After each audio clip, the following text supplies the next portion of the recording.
Hello. I don't know if anyone can hear me or if anybody's there.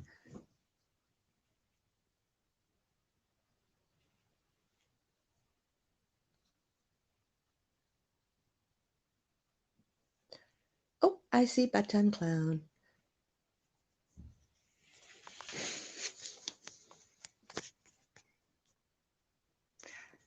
Oh, yay, thank you. I can't see, though, where you said to press on the person to make moderators. I'm on my phone and I can't see how to do it. Bugger. Because the only bit I'm getting is star comment, put user in timeout, which I don't want to do, and block user. And I don't have an option to make mods. Boom. Hey, Voodoo.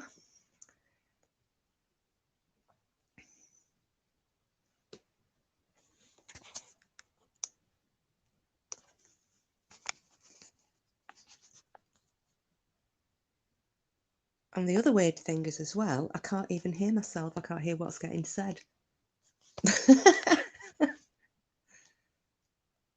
Touching the name. Right, no, I'm just highlighting comments. You keep coming up on screen. Oh, for God's sake.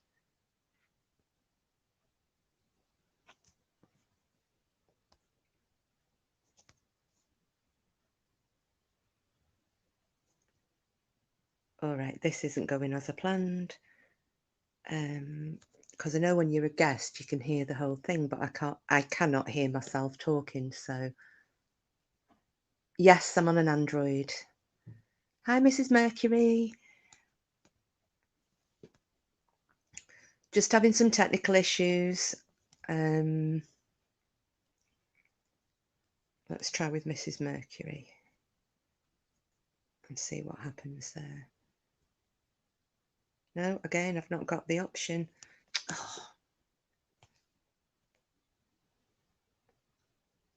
Oh well.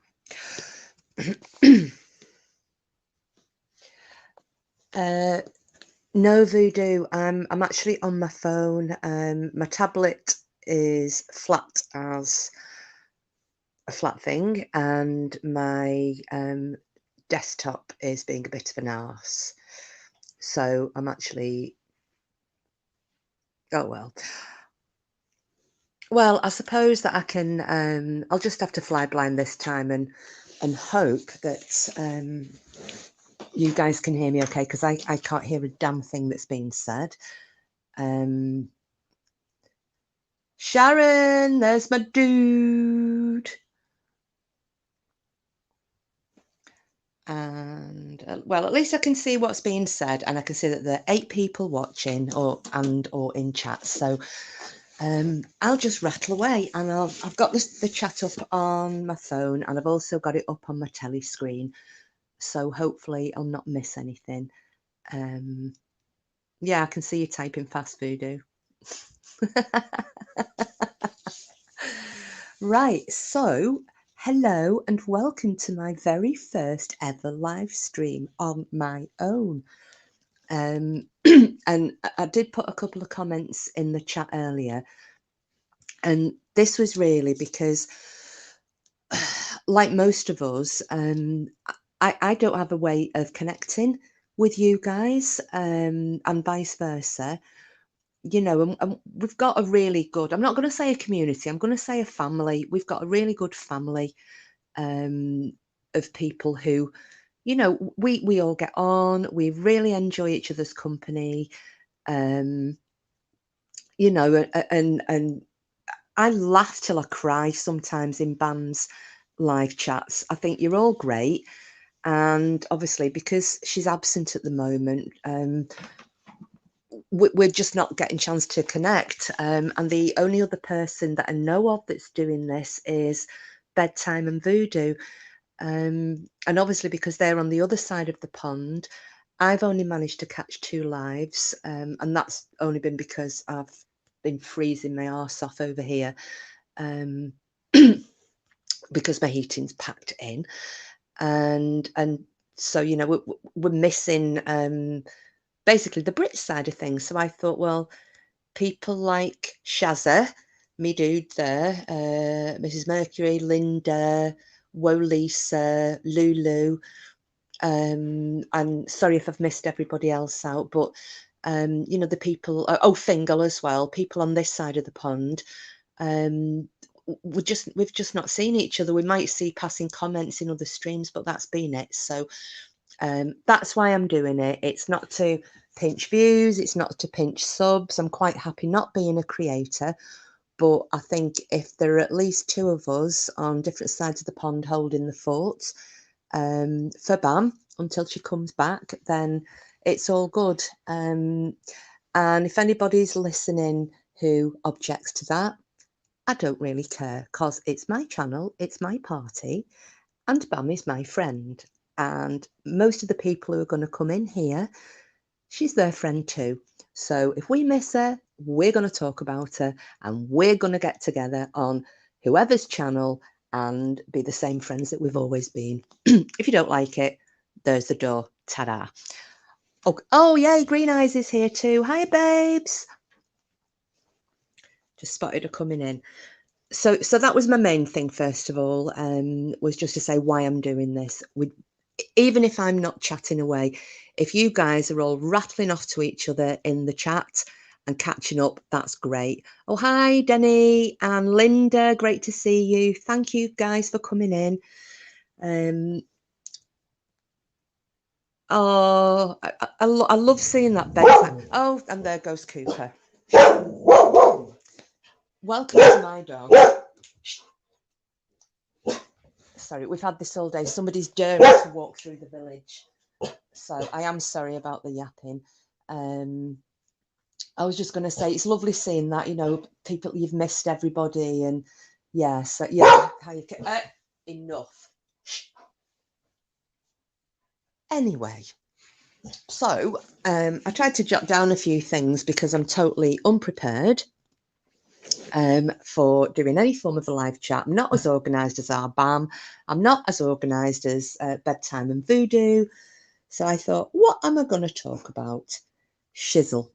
And the first thing I wanted to say, I know I brought it up in BAM's live a while ago, about there's a channel that I love watching who makes me laugh. I think Shah watches them, and I'm sure it was Linda as well. Casper Sight.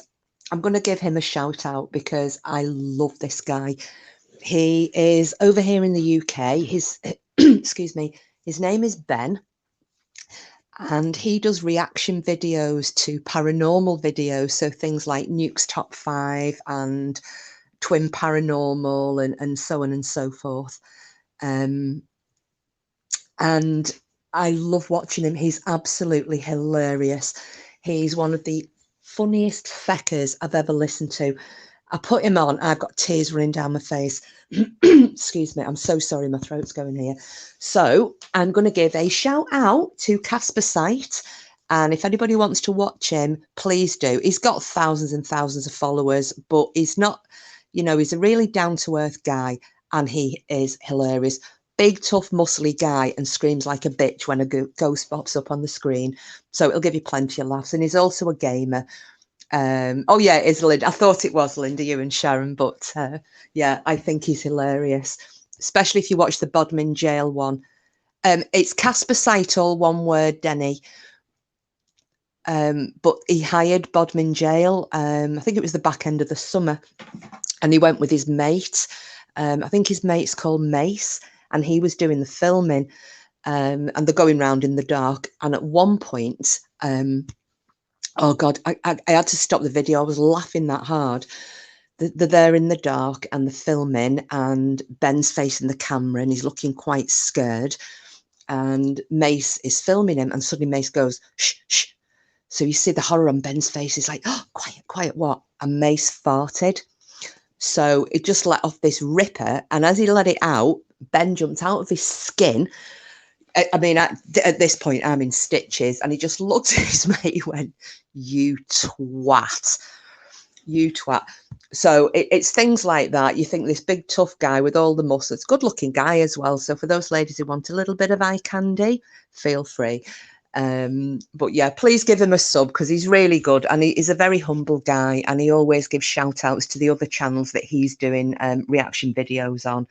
Really, really good site. So yeah, so that was the first thing for Casper site. It's just, sorry, I'm just trying to catch up with the chat here because I'm trying to do 6 million things at once. Voodoo, I like your accent. Green. Oh yeah, green eyes. Everybody loves an Aussie accent. Oh yeah, you definitely do need to listen to Casper site. He's great. He is. He's a really funny guy. If I missed anything else, let me have a little look. Oh yeah, I mean Voodoo. Yeah, I've just seen if you want to come up, that'd be great. Because I'm, like I said, I'm just chatting shit, but I just wanted to open up somewhere for everybody to say hello and you know, catch up with each other on. So if you want a link or anything, bear in mind I have to learn how to pass a link. Then just give me a shout.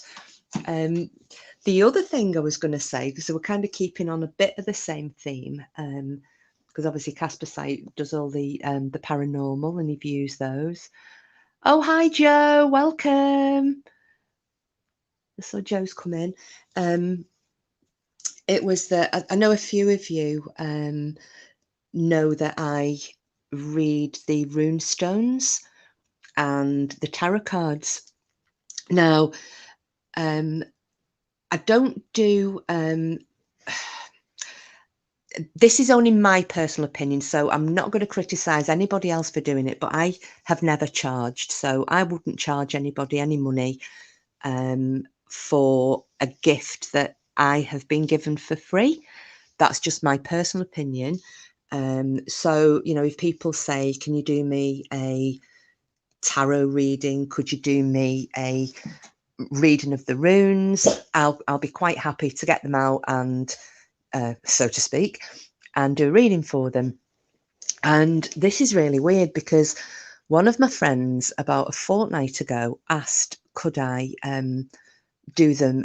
Oh yeah, Green Eyes, anytime. If you want a reading, not a problem at all. I just do them for free. I read the Norse tarot, and I've also got the Thelema tarot, which are absolutely beautiful cards. So, I'd be happy anytime. The runes, slightly darker, and I'm usually quite cautious about who I'd read runes for. But the point that I'm getting, oh yeah, Mrs. Mercury, absolutely. Absolutely. I think Lady Witch reads the tarot as well, if I'm not mistaken. But yeah, I'd be very happy to give anybody a reading if they want one. But yeah, my friend was going through a bit of a time, and she said that she'd give me a call and said, could you do me a reading? And I know exactly where my cards are, both sets, and where my rune stones are. I always keep them in, there's like a velvet bag that I've got, they're wrapped in a silk cloth, and they're kept in the same place in my spare room. And she came round this particular night, and I went up to get them, and they've gone. So I turned the spare room inside out, and they're not there. Nobody's been in this house. Nobody else would have known where they were. And it's making me feel quite sick, actually, because I remember putting them exactly where I put them. And I then started thinking, where the hell, where could they have got to? And it was one of my other friends had said, they don't want you to do the reading. They've hidden themselves. Now, I don't know what anybody else thinks. I've never had that happen before. And I love my rune stones because they're made in jasper. And I got those particularly, obviously, I'm a daughter of Odin, and the jasper is the stone of the warrior. So I'd had these handmade in jasper. They're beautiful, and yeah, there's no sign of them anywhere. So you guys may have to wait for a reading because I'm just at my wit's end now. I do not know where they are. And the funny thing, well, it's not funny, it's quite freaky, I should say. The freaky thing about them going missing is that this same friend who wanted me to do a reading for her a fortnight ago, last week found out that her sister is dying of cancer. She's gone down to London to stay with her. I think she's coming back tomorrow, I think. And I thought, is this because something would have come up in the cards or the runes that would have, because she's quite of a delicate nature, that would maybe have tipped her over the edge a little bit. And so they've gone off and hidden themselves. I don't know. I'm just clutching at straws. But yeah, it's one of those freaky things that that has happened. So yeah, but as and when I find them, anybody, I'll post something to let you all know, and I'm really happy if you want to do it live. If you want to, I could give emails and what have you to people, and I can do them over the phone or WhatsApp or whatever. I don't mind. But yeah, anybody who wants a reading, you can have one. But yeah, quite freaky. Let me just read the comments. Yeah, green eyes. I definitely think they've hidden themselves, although I'd never heard of that. Yeah, it is really sad, Linda, and quite unexpected as well. Read Denny's. I'll believe. Like if you press the cards for too much info, they literally just start making no sense. Yeah, that's it. I mean, I know people who have read the cards for themselves and they've not liked the outcome, so they've read them again and again and again, thinking best out of 5, whatever comes out that fits into my narrative the best, then I'll go with that one. And you're right, they just start talking complete shit. They just start talking complete shit. I'm missing. Sorry about this. I'm going to go back up and see if there are any comments anymore that I've missed.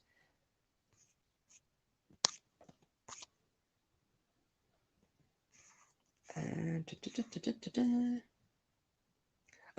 like Joe. I can't find my tarot cards just because I'm a scatterbrain. Well, the thing is, though, Joe, I am a scatterbrain. However, with certain things, they've all got a certain place.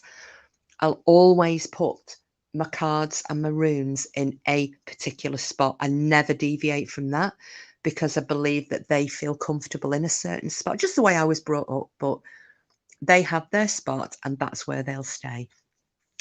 So I never ever deviate. I won't just throw them on a chair or stick them in a different cupboard or something because I can't be asked walking upstairs to the spare room. I've always placed them in the same spot, which is why I didn't bother getting them out prior to my friend coming, because I expected them to be exactly where I'd put them. But, I've learned a lesson there. So how are you all? How is everybody? If you want to post in chat, because the only people I've spoken to have been Voodoo and Bedtime, and then I saw Lady Witch and Lisa the other night in Bedtime's chat, and Joe. So it's really nice to see, all the different names up here. Oh, and 13 people watching. Hello, everybody. No drama here. We're just chatting. Please come in, say hello. Everybody welcome until you're not.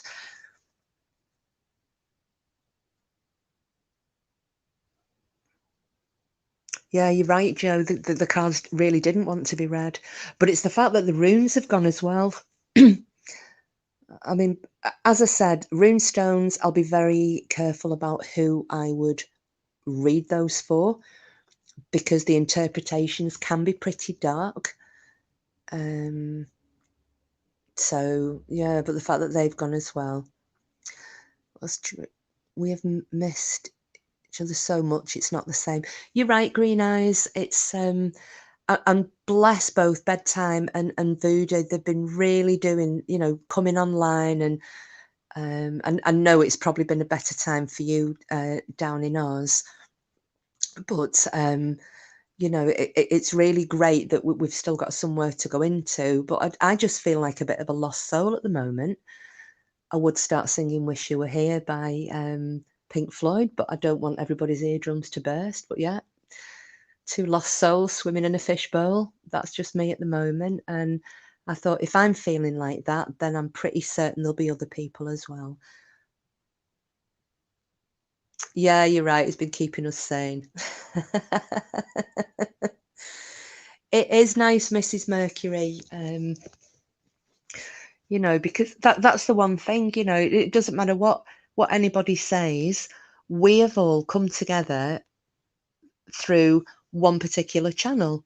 You know, we might see each other on different channels occasionally, but as a whole, we're all members of a particular channel. We all get on, we enjoy it in there. And, you know, I'm just feeling a little bit lost at the moment. So I hope things get back to normal sooner rather than later. But in the meantime, I'm happy to do this. Even oh, is it Joe? It's a beautiful song, isn't it? That's the very first song I learnt to play on the bass guitar because it was easy.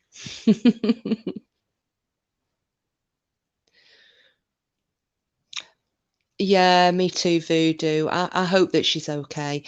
If it's just taking a break, I don't blame her. I really don't blame her because the toxicity on here recently has been awful. I don't want to bring this this chat down negatively because it's the first time that we've all got together. But you know, it is it, yeah. I don't need to say anything else. We're all of the same opinion, and I just think that people should be left to do what they want and how they want to do it on their own channels. And if you don't want to watch it, bog off. Go and watch somebody else. You know. So, you know, if people just want to get in here, reconnect, have a bit of a chat, have a laugh, you know, and if anybody wants to come up, hint, hint, please do. Um, even though I'm not going to be able to hear anything, yeah, I wonder if I'd be able to hear somebody talking to me if they were up on StreamYard as well. Because I seriously can't. Is this what it's normally like, Voodoo? If you're on, or is it just Android? Do you know? Oh, let me have a go. Can I drop Can I drop a link?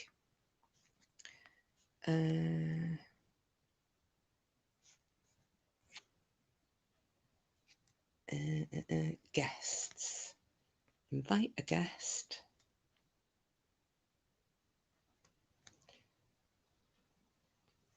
Let me see if this will work.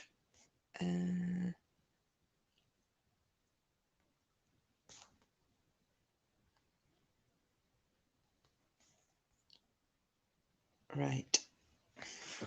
God, I'm like a damn Martian.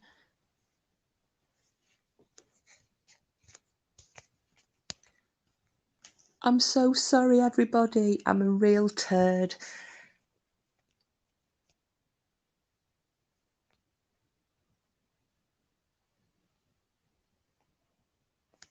I haven't got a flipping clue what I am doing.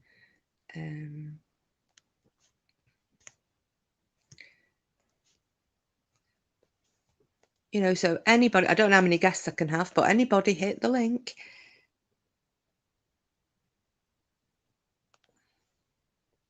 And I'm guessing if somebody comes up, I will get a notification of some kind. I know, Denny, get me. I am so clever. Not.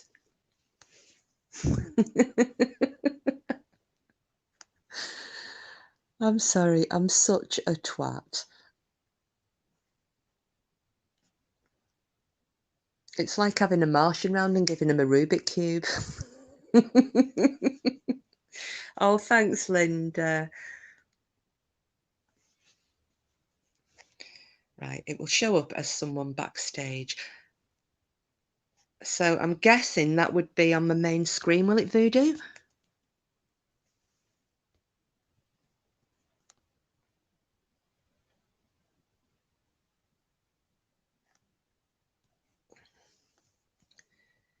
because I don't even know where backstage is.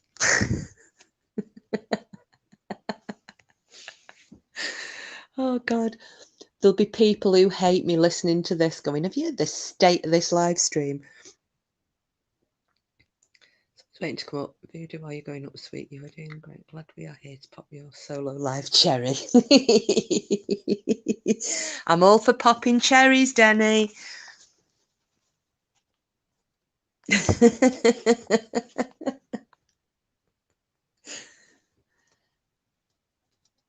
Oh, I'm going to put Joe's comment on because I want to see what your avatar is. I still can't see it properly. Is that Yggdrasil?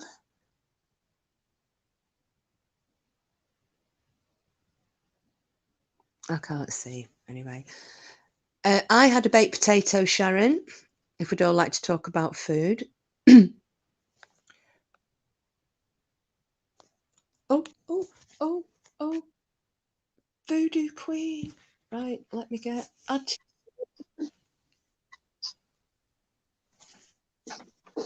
Hello. Hello. I'm trying to get my clutter out of the way. Oh, nobody cares about clutter. Oh, Nobody good. gets that. This is my office, so it's bad clutter. No, not at oh gosh, not at all, not at all. Do you Oh, see look it's sunny yellow? it is. My kitchen used to be that colour. It made me Yeah. happy. What's that? I said it made me happy when I was baking. Yeah. I had looked at a couple of different colors, and this is the best one for productivity, I think it was. I was like, I don't give a fuck. I'm pretty driven, but I just need to be uplifted so I don't kill you fuckers. I love it. I love it. Your eyebrows are wicked. Thank Wicked you, as in darling. good. Thank you. Obviously, They are you know. still fake. Sorry. They are filled. They are fake. They are filled in to the brim. No. Yes. Yes, I've Well, had microblading and I fill them in because it's time to go back and do more microblading. But I had to be on camera for work earlier. And so that's why I was like, well, I'll put the camera thing on. I don't give a shit. no, they look great. I hide mine with my fringe. Thank you. I go next week and I get my cheeks filled and I get my Botox again. And so I'll be, whew. Oh, does that not hurt? I love it. So when I get my cheeks filled, it helps with the under eye bags. And I mean, the Botox is what it is, but it also helps me to not get migraines. But I'm 50. I mean, fuck, I'm 50, you know? Well, you don't look it. Well, thank you, darling. You really don't look it. Not, I think so. When you look, you know, especially at a lot of the ladies that come in BAMs, nobody looks their age, do they? No. I think we have the subs of eternal youth in there. Well, we've probably sacrificed a lot of people, so I'm sure that's what people think we've done. Well, I'm quite happy to blood eagle some of the fuckers, to be perfectly honest, but you know, that's just me. As long as I never have to go to jail, that's all I care about. Yeah, just feed the bodies to the pigs. Nobody will find them. Be absolutely fine. Oh no, it's the Gators, South Louisiana. That's easy. Quite easy to get rid of a body. Ah, well, yeah. I said over here it's pigs. Oh yeah. And just as I noticed, Danny's talking about kebabs. You never know what goes into that shit, Dan. No, you don't. I do love me some. Oh, thank you, Sharon. And I can't say her name without going Sharon, like being all dramatic. I know it's very exotic, isn't it? Sharon. Sharon. You're right, Danny. Oh, thank y'all. Yeah, Bedtime Clown is actually younger than me. I like the younger man. There's nothing wrong with that. No. No, I wouldn't care. I wouldn't care if he was 65. He is the love of my life. So Oh, how long have you been together, Voodoo? I guess it's like a year. Yeah, he's a good Oh, man. He's a do really you good know, man. isn't it nice where um, um, not nice as in you've got to go through all the shit and trauma, but isn't it nice where you've gone through all this life thinking you've found a love, found a love, found a love, and then you finally do find Right, the love of your life, and you're just like, what the hell? All the others were practice. right, right. And for him, I will do all of the work. I am willing, and by that, I mean, I will do the work it takes to be a healthier person. I will do the work it takes to be a better person. I will do whatever the work is to be in a healthy relationship. He is the only one I've ever been willing to do the work. Yeah. And that's just it, though. Once you find the right person, you will make those sacrifices. And it's not about changing yourself. It's just about making the sacrifices, making necessary changes in order to keep it going. Yeah, yeah, absolutely. Yeah. And there's going to be little sacrifices in friendships, in work relationships. It doesn't matter what it is because we're all different people. So you have to learn to communicate with other people. You have to learn sometimes. For me, it's always been my style of communication is it's kind of it's like this to people. I can be jarring, and I've had to learn to temper that with some love and tolerance. Yeah. I think I've had this discussion with other people. We talked about this the other night, didn't we? About the delivery, Yeah. how you deliver what you want to say. Yes. And I've always been in relationships very laid back, probably too laid back because advantages Mhm. have been taken because I don't question and say, what time do you call this? Where have you been? Who's on your phone? I've never looked at people's phones and I have all through the past been cheated on because somebody's taken advantage of. I do have a kind heart. Mhm. So, and I'm not, although we keep having this joke about being needy, because I sent a text message to my boyfriend yesterday just with my photograph on it going, miss you. So he rang me going, needy. It's become a, it's become a bit of a joke. I'm not. He does his thing. I do mine. Yeah. But But setting boundaries is difficult. Setting boundaries with people, a lot of people take it as you're being demanding, again, the delivery that we talked about. But I want to be in a healthy relationship, so I'm going to tell you what is tolerable for me and what is unacceptable. yeah, yeah, and I don't do. You can do this, you can't do that. It's just you know, live, carry on, do what you want, and you're going to live together longer. In fact, Yes. you'll live longer yourself because there's no stress. I don't Yeah. get. I try not to get very stressed out. I'm really sorry about this. I don't mean to. I've just seen a comment come up. Vark Tech. What the fuck is that? What was it? Sorry, I've got for work, I have multiple screens. Sharon Chambers. So, um, Yeah, Vark Tech or something. oh, was Oh, that what the message was? yeah. Oh well. Goodbye, whoever. I Right. was thinking, is that Hey, foreign or Brandon. probably I don't just know. who else has come in? Yeah, Oh, hi, Blue Frida. Rose. I'm Blue Rose. Hi. Oh, thanks. Yeah, Denny. I thought the only problem is I can't on this phone. I can't set mods, so I'm gonna have to look at that. But Um, so yeah, but it box mod. looks like they self-deleted, or did you delete it? I did it because I couldn't. I went onto the little dots at the bottom of the screen, and then it just said put them in timeout. So time outed they have been. Yeah. Once you the next time you go live, if you're all charged up and ready, if you have a laptop or a tablet, and then you can mod people. I know it was a learning curve for Clown, and he's extremely intelligent. I'm not saying you're not. I'm just saying that it's not the most user-friendly site. Yeah, no, I'm not very technical. If you give me a legal agreement to go through, I can QA it and come up with Yeah, all sorts of stuff. But you give me something yeah. technical, and I'll go, you That what? that's some of the favorite parts of my job are the analytics. Yeah, it's. I mean, I live on spreadsheets, Oh spreadsheets, yeah. spreadsheets, and more spreadsheets, and Gantt charts, and for Uh-huh. part of my work. So, which is very boring. Sorry, you lot, I'm rattling off. Um, No, no. I love, do you use smart sheets or have you ever done smart sheets?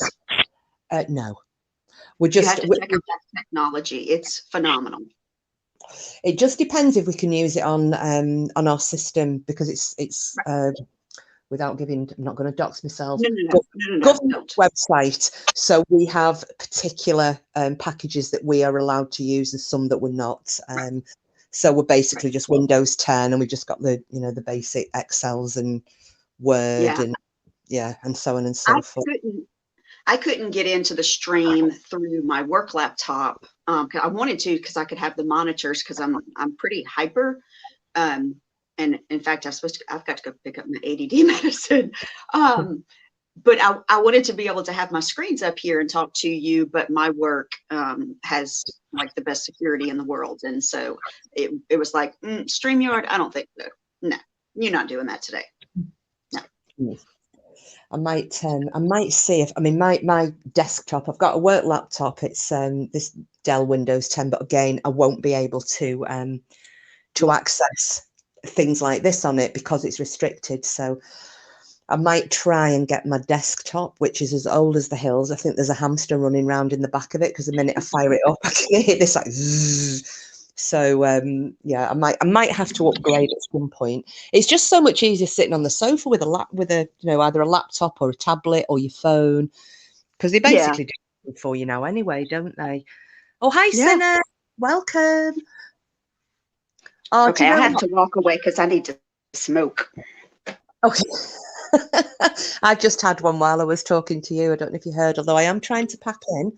I have got a vape. Are you trying to quit? Yeah, I'd already decided I was going to quit in you always said 1st of January, I'm not going to smoke anymore.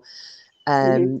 And my boyfriend bought me because I've mentioned this. So on Monday, I think it was last week, he bought me a vape and the stuff to go in them, and just said, just start using it now and getting used to it. And I've actually found that instead of, maybe because I smoke roll-ups, so maybe Yeah. 20 roll-ups a day, and they're what my dad would call prison fags. They're not big fat roll-ups, they're little tiny thin ones. So I smoke these little prison fags, maybe 20 of those. I'm down to 3, and the rest of the time I'm Whoa. using. So I found it really good. I was very surprised. I And have like 5 vapes because I used to only vape. And when the pandemic hit, which I met Bedtime Clown right before the pandemic hit, um, I was living by myself for over a year and I freaked out. I lost 30 pounds and just freaked out because it was all like I was isolated from my family completely. We had to do Zoom by Christmas last year. You yeah, know, it was weird. yeah, it's. But you know what I found, and it's the same this year, and quite a few people that I've spoken to. Last year, it was because it was enforced and we couldn't go and see friends and family, and a lot of people felt very isolated, which was horrid. I broke the Hmm. rules. I got my elderly aunt over here. I thought, no way is she spending what could potentially be her last Christmas alone. So I brought her here, Hmm. stay for days. But this year, I'm thinking it was actually quite nice not having to do the obligatory visiting of every single relative and every Yeah. single friend, and trying to cram everybody in those like 4 days before Christmas. So part of me is hoping there's a tiny bit of a lockdown occurring that means I don't have to travel, but that's purely selfish. No, I get it. I get it. What I value, and you've heard me say it before, I value quality quiet time with Clown. I value my peace and serenity. I am finished with Christmas shopping in October and have been for the past probably 5 years because I learned that if I will shop all year round and put all of the presents in a closet, then by the time October comes around, I buy the last couple of ones and then I enjoy Christmas because I don't have to get out into the crowds and the fight. I Yes. was talking about it I was talking about it the other day and I was like, effing this and effing that. And I was like, and this is about Jesus? Do you know, I'm going to go to hell. I saw a Christmas card yesterday on Funky Pigeon. They're the ones that do them online, like Moonpig. I don't know if you have those in the States. And Mm-mm. it's got Mary and Joseph. And you know when something just makes you howl laughing? It's got Uh-huh. Mary and Joseph. Mary's holding baby Jesus, and Joseph's looking over his shoulder and he's saying, I think he's just shit himself. And I thought, who do I know who's irreverent enough to appreciate that card? I sat here for 20 minutes with tears rolling down my face. Mm. Mm. Well, Oh, I would like to think that my concept of Jesus, and for me, it's a higher power. He gets the irony in that, you know, yeah, because we all men do it. men approach Christmas totally different though, don't they? Yeah, yeah. For the most part, I'm generalizing there, but I have found that men tend to approach it in a completely different way. So, I mean, I'll tell you the one thing I did get though, because I thought I wanted to get my partner something different as by way of a Christmas card. I didn't want to get the one I love or Mhm. to the bestest boyfriend on the planet or the usual. And I found this lady online, and she makes handmade wooden cards. They're Ooh. absolutely beautiful.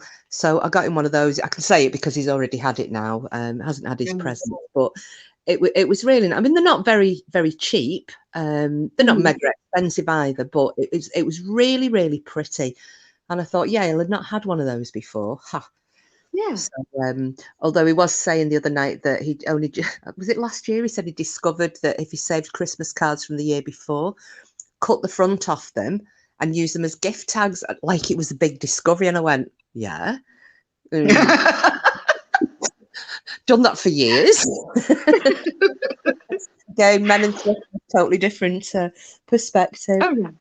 God love I him. found the coolest stuff. So I am a thrifter and I love antiques Hmm. and I also love the dollar store. And I found these big, they must be 8 inches, felt snowflakes that was intended for some tacky decoration. I don't know. I'm very opinionated when it comes to decoration, so I'll try to behave. But I said I'm going to use those as the cards, and so I'll write their name, on the big snowflake. Yeah, that's a good idea. Got 8 of them for $1. It Well, was a the thing is, bargain. that's cheaper than just buying normal gift tags, isn't it? Hmm. Yeah, and it's cuter. Yeah, a friend of I, mine, she has. So I'm going to be really, really cheesy now and give her a shout out as well. My friend Kelly makes a lot of. They're all handmade. It's sustainable materials, and she runs a website called her own company. It's called Edie and Bow. So it's EDIE and BEAU. You'd probably like it, Voodoo, the stuff, even if you oh, didn't buy anything, just have a look on her website. And okay. she uses ethically sourced products. She Hmm. makes Hessian. It's not cheap, but she makes her own baubles. She makes the Hessian gift sack. She does it all year round. Um, and the stuff that she makes is absolutely beautiful. And when she got me a Christmas gift last year, she'd had her partner. saw off little thin slices of wood, and then I'd used a heat tool, to carve my name into the front of the wood, and they were her gift tags. They were gorgeous. Oh, that sounds beautiful. Yeah. So, please, anybody have a look on her site. She is UK based. It's all British, but especially if you're looking for some good ideas for interior design, she's actually a dancer by profession. She's a professional dancer. She's also a wonderful photographer. And you'll be able to tell that because all the photographs on her site, she's done them herself, and yeah, but her products are absolutely beautiful. So yeah, please go and check out my friend Kelly's website if you can.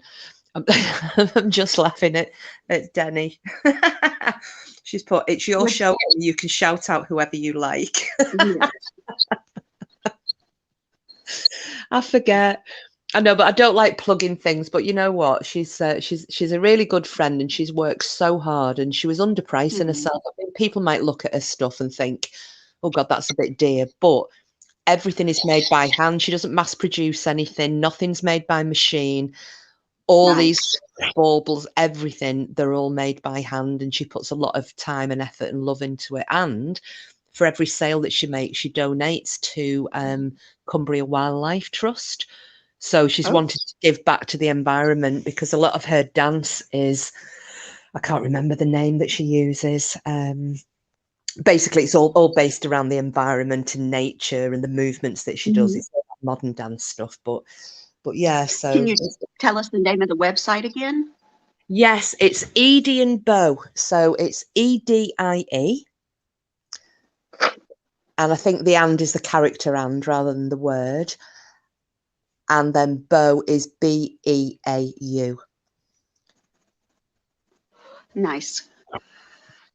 So yeah, thank you. And that's going to be .co.uk? I think it is, yeah.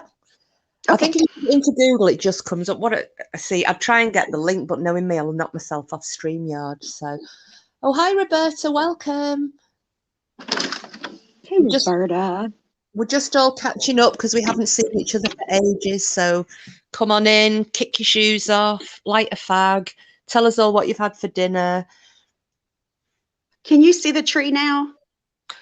Oh, yes, I can. Oh, beautiful. That's one of my old babies. It's 80 years old. Are you going to show the chat your freaky fucking chicken? Guys, this is my latest. This is the latest, baby. You ready for this? Bump, bump, bump. He's 2 feet tall. And he stares with his beady little eyes. See, he's so cute. That is so brilliant. It was when Clown was saying it's as creepy as fuck. Yes. Try to see. Look, I found some new guys. I don't know. Does he show up? The snowman? Not on my phone, but I'm just waiting because my telly's a little second behind, so we're just going to catch up on that. Now tell me that snowman is gay. Is he not? I think is gender fluid. Well, I'm going to agree with that. He is. He most certainly is. Yeah. And all the bubbles. They're beautiful. Thank you. I don't know if you can see the other one way up there. You have to wait. He's a little creepy. He's 80. Those icicles are the same ones that my aunt's got. You know, and as I was saying, she went through that box from like the 1800s onwards. So that's awesome. I did actually speak to her on the phone. What day was it? Was it what day are we on now? Tuesday? Yes, it would have been yesterday. And I have already started the ball rolling, as in procuring all the ancient decorations. So you may, in the new year, it won't be in time for Christmas, but it'll be in time for next year.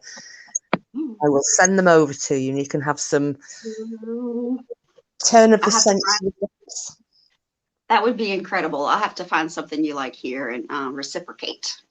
Oh, no. Do you know what? No reciprocation needed at all. But I Oh, love giving gifts. We'll have to ask Clown because I can't even tell you how many gifts he's already gotten because I can't wait. I just can't wait. what for you? No, for Christmas. And so I give him gifts early.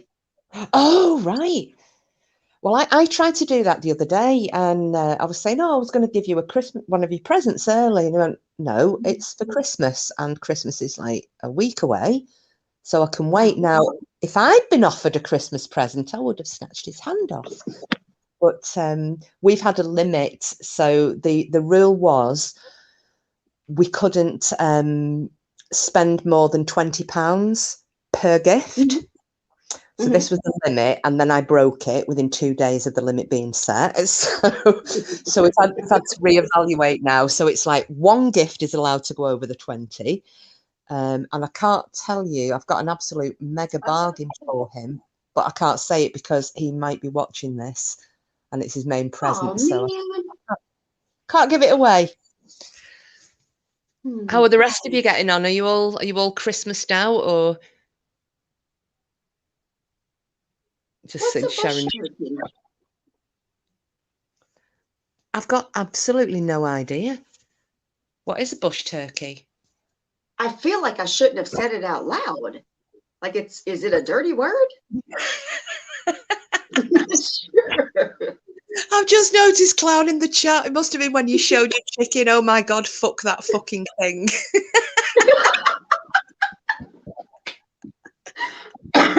Oh my.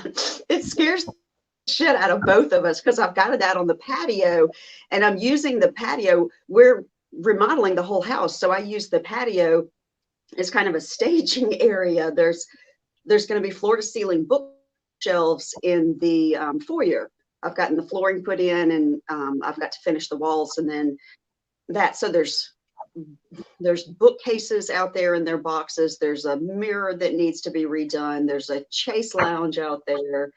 It's a hot mess. And so you know that there's things out there in addition to plants and the furniture that we use. But you're half freaking, I mean, I kind of don't blame him. You're half asleep. It's 5:30 in the morning and you open the door and you're jarred by that 2-foot chicken that's staring.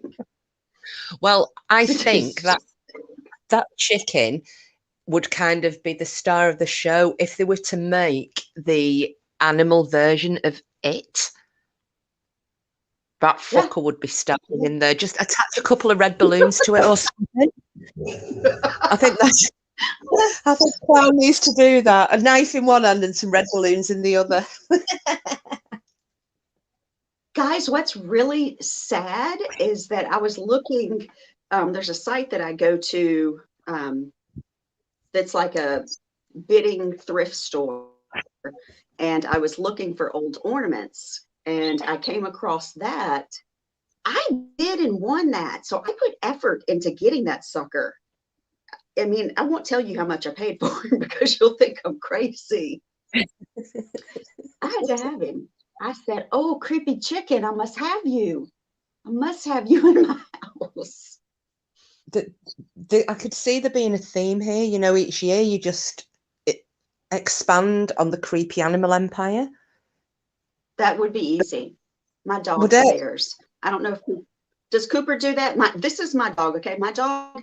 So they say they take on their owner's personalities or whatever. Mm-hmm. When my dog wants something, and she just stares and she won't look away. Yeah, It is so creepy. he just taps you, the paw starts coming out, and he puts his paw on you, usually on him, and he's going, "I love you."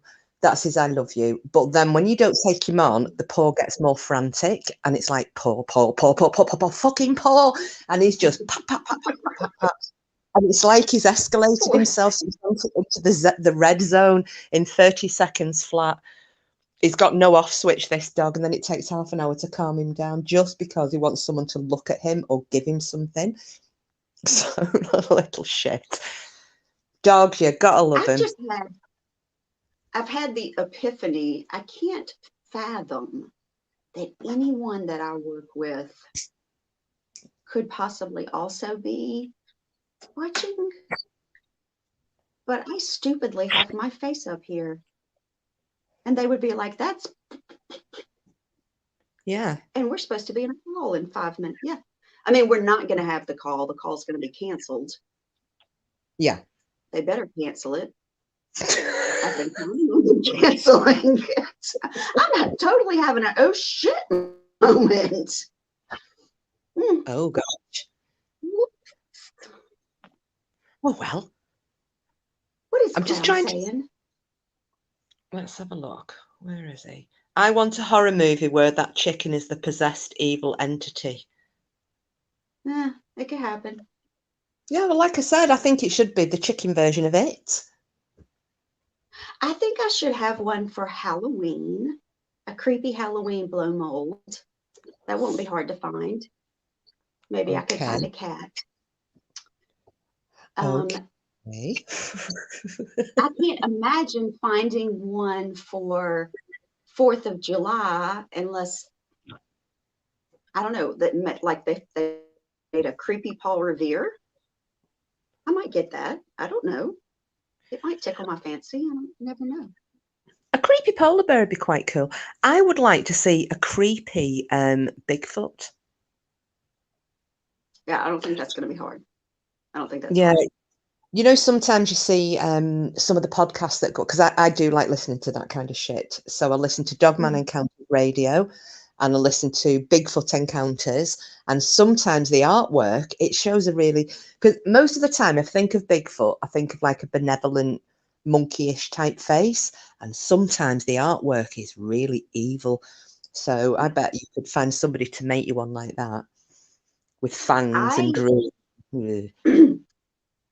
I can't think about Bigfoot without thinking about the holiday movies from when we were little kids that were animated, and it was the Abominable Snowman, and he's got the big teeth, you know. Oh, yeah. He's got big blue teeth. Do you remember that? They were like felt, but they animated them. Yeah, do you know It what? was That's ringing a bell with me, yeah. Rudolph the Red-Nosed Reindeer and Frosty the Snowman were the two ones. You see, I watched, sorry, I'm going back to what you said about the Abominable Snowman then. Have you heard of the Dyatlov Pass incident? I don't know if anyone in chat has.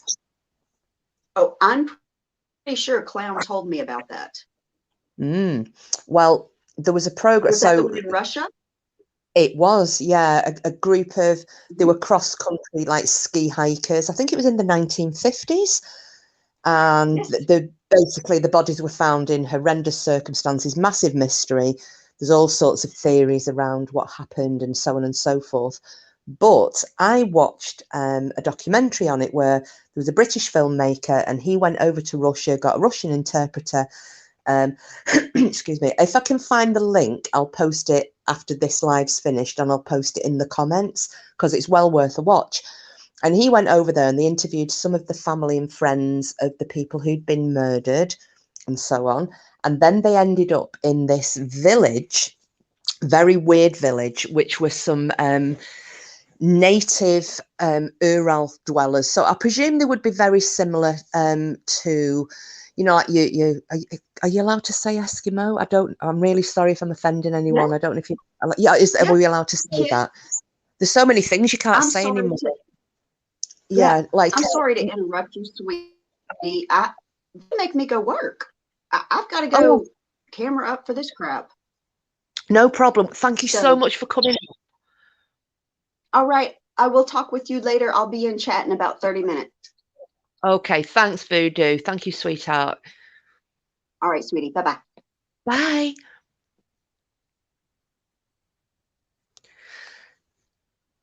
Oh, bless her. Love Voodoo. Thanks so much. So yes, I'm going to carry on talking about that. If anybody wants to come up, let me know and I'll drop the link. It's just really nice seeing everybody in chat and catching up and seeing how everybody is. So yeah, back to this Dyatlov Pass incident. Excuse me. And this guy, he went over there, got this, ended up in a little village where apparently when these people, the bodies had been found, this tribe of these locals, these indigenous people, were blamed for this. They were arrested and carted off, and they were really picked upon by the Russian police or whoever they were at the time. But anyway, they managed to go there, and they found a very old lady who'd been a little girl at the time of this disappearances of these groups. And she was saying that there was this whistling sound that they used to hear in the woods when she was little, and the family would never let them go in the dark or what have you. And they reckoned when they were describing it that it was like the Yeti or the abominable snowman, as Voodoo had just been saying. But they called it, in that area, they called it a menk. I think it would be spelled MENK. So that was quite fascinating. But as I said, I'll find that link and I'll post it if anybody's interested. Just, something a little bit out there, but it was very, very interesting documentary. And they found some interesting stuff on the film, the photographs that they'd found with these bodies. I mean, it was really strange because that they were living in these tents, and or rather staying in these tents while they were in the Ural Mountains. And they found the tents were slashed all over the place, but they'd been cut from the inside. And these people, these bodies, and God knows what temperature it was, something ridiculous like -30, -40, they'd all run out of the tent, like either with no shoes on, unclothed, in the middle of the night, and shot off in all different directions. And they were found, and one girl was found where her eyes were missing, her tongue was missing. Just there were people found with every bone in the body broken, things that wouldn't have happened from just falling out of a tree or what have you. Oh yeah, Frida, I'm just seeing Gray Hughes does a great video about that. He even had the author of the book. Yeah, it's a really, really interesting story. But I like things like that, a little bit out there and a little bit off the beaten track, shall we say. Thanks, Frida. I'll check that out because I've never watched Gray Hughes. But then I saw quite recently that there's an American version of the Dyatlov Pass incident. So I need to look into that and see what's going on there, because I've never heard of it. Right, I'll just try and catch up on the chat. What are you saying, Denny? You can never tell with international post. Sent some stuff in the post, but it's gotten there pretty quick. Then again, it's never been near Christmas. I think this year that they've brought the posting or the last postal dates forward, haven't they, for a lot of stuff? I think we've missed from the UK. Economy postage is now gone if you're sending stuff abroad. I did have a look the other day. I just totally forgot. I've got a cousin in Kansas, who I usually send some stuff to, and I just think I'm going to have missed it this time. So he'll get a text message and a hello, happy Christmas, love yous, and that's going to be it. Oh, has Roberta moved home? Just seeing Denny's comment there as well. Oh, well, if you're in a new home, Roberta, I hope it all goes well. And yeah, there was radiation traced on the bodies. Yeah, Frida, that was the other thing as well, because I know there were a lot of theories, people saying that they thought it was maybe the Russian army doing some form of experimentation, and then that it was aliens, or that there were all sorts of very, because didn't they find some they found some boots there that didn't belong to any of the deceased, and this was on the documentary I saw, and they were saying that they were actually Russian army issue. So again, where did they come from? I mean, there was nobody in them anyway. They were just at the side of one of the tents. But yeah, it's very, very tragic. I'd love to know what happened there, though. It's a very, very interesting story. I know that they made a film about it, which I'd watched, and it was a bit shit. Um, yeah, Mrs. Mercury, I think so too, and I think that's the way that most people lean towards it. There was some form of government experimentation because didn't they logged, hadn't they, in a journal that they were seeing lights in the skies and strange noises and so on, which it could be anybody's guess really, I suppose. Um, But yeah, if anybody else wants to come up, just give me a shout. I'll keep my eye on chat and I can drop a link rather than me boring you all shitless.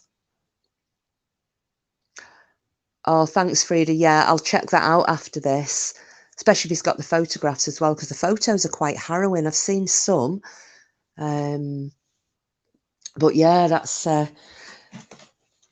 something I'm going to look into. Well, I actually had a little story that I was going to tell people. I thought I didn't expect this many people to come in, so it's really great and thank you so much. But one of the little stories that I had, I thought if nobody was here, I'd have just started talking away and chattering. And it's a bit weird. It's not a ghost story. People will laugh at me, probably because I'm going to sound completely deranged, and it's totally true. Oh yay, Denny, let's get you up. Hang on a sec. I shall drop a link. Guest, invite a guest. Bear with me because I'm still being a total effing Martian.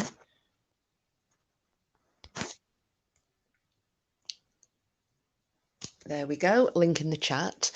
Oh well, we'll listen to Denny's ghost story first because this was the other thing.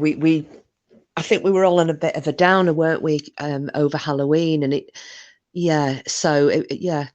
I just thought that's something. I know we all like a bit of a ghost story and we all like a bit of a nit-nat about the supernatural.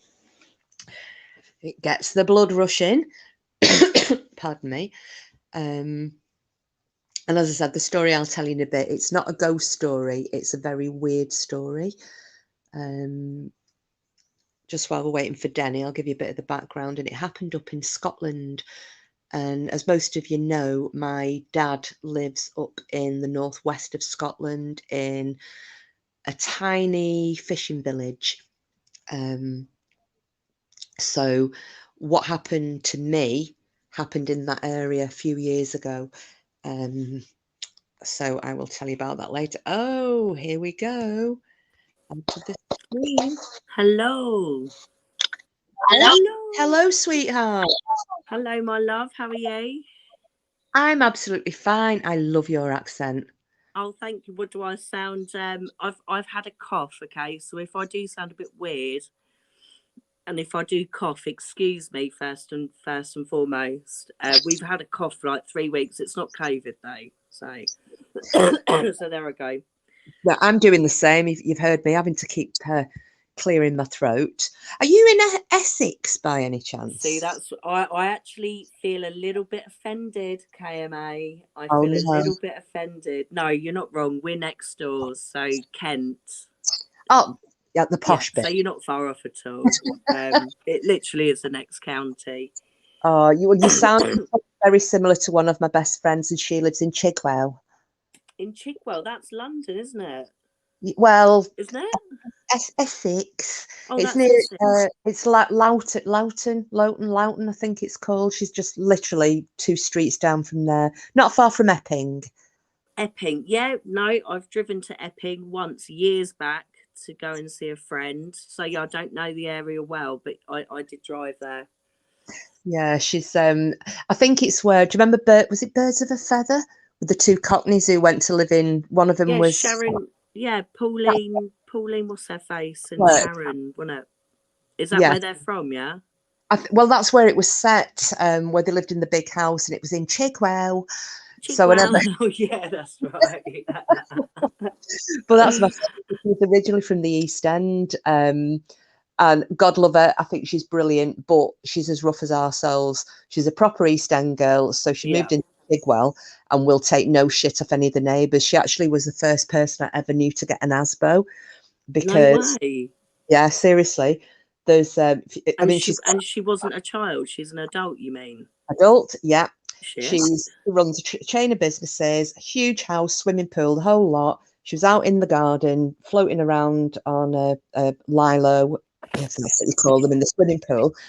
And the guy in the mansion at the back, I think they are like mansions there, the guy in the mansion at the back started burning leaves, and they were all blowing in her direction.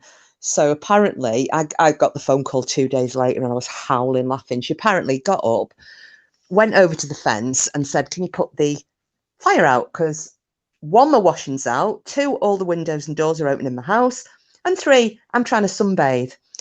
And he ignored her. So she dragged a hose pipe up to the end of the fence and squirted it out and put the fire out.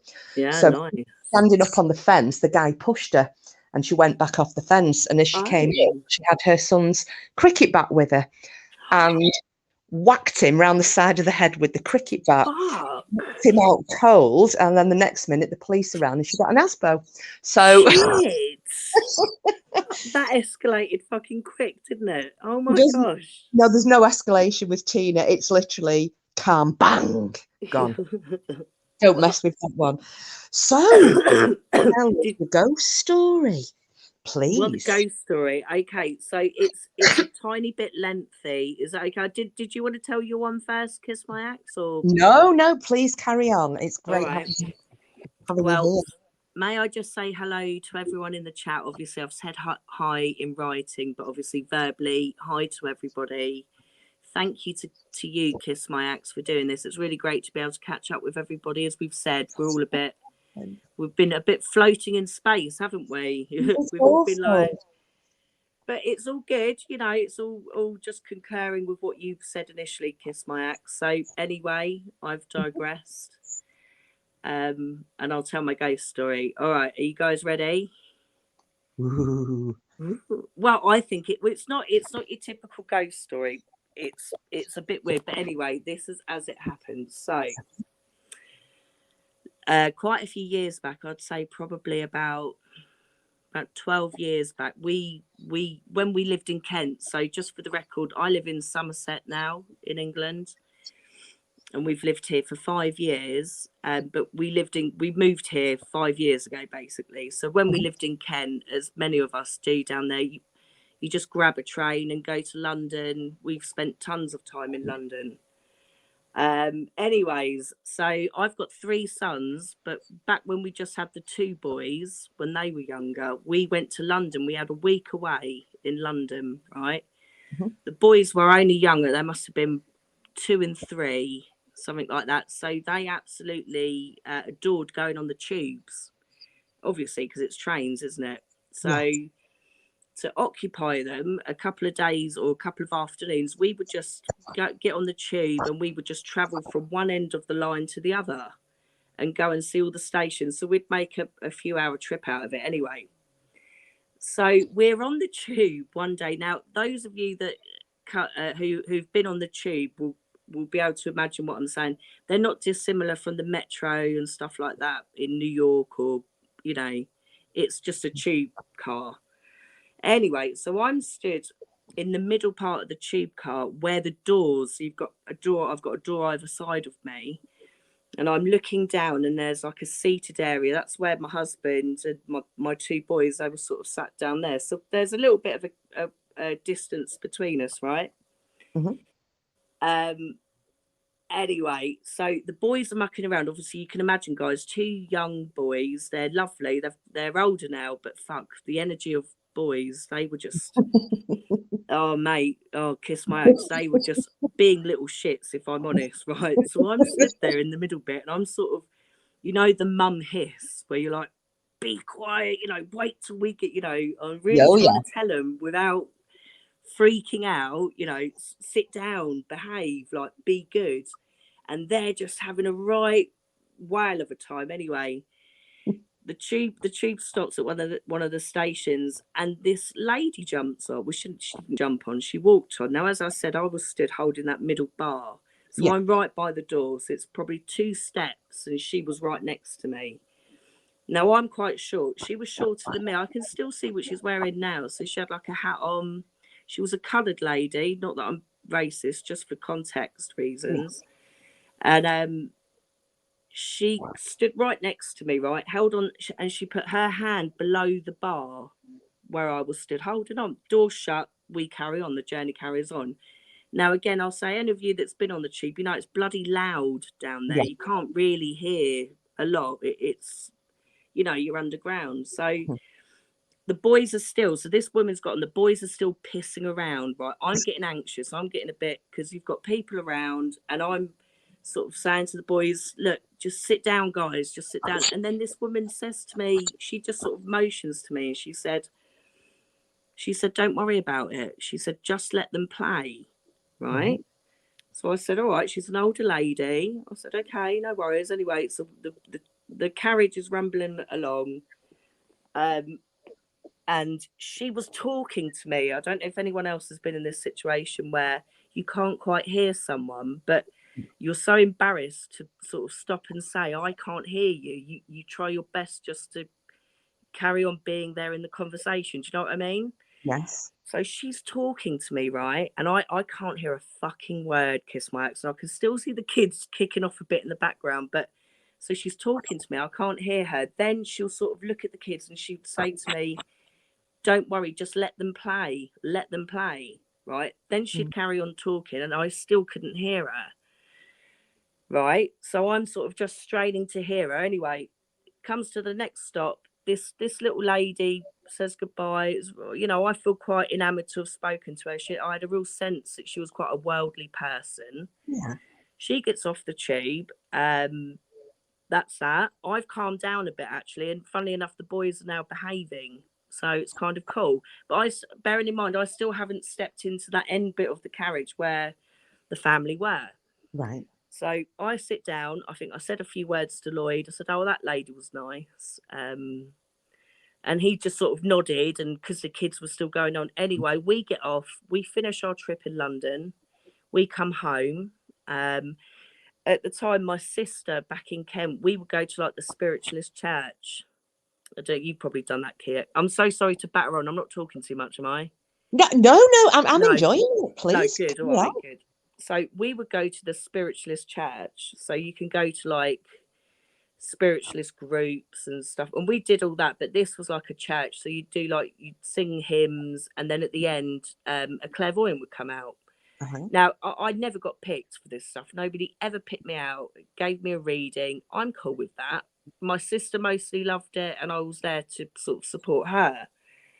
Anyway, this woman fucking picks me out this night. She says, she went, you can tap into spirit whenever you want. Well, I said, I don't know what you mean there, but she said, well, you can actually see spirits. I said, no, I can't. She went, yes, you can. I said, no, I can't. She said, yeah. I said, mate, I said, I'm not being hot. I looked at everybody in the audience. I said, if I saw a ghost, I would freak. Trust me, I'm the weakest, like most scared person.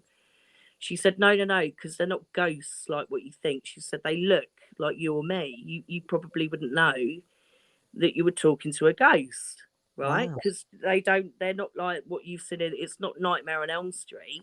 Right. Freddy Krueger's not popping out. So I said, all right, whatever. Got home. It was late when I got home. So I'd caught up with Lloyd. Lloyd was in bed, but I got home like nearly midnight, I think. So we'd missed each other. Anyway, the next day I phoned him whilst he was at work. We had a catch up. He said, how did the reading go?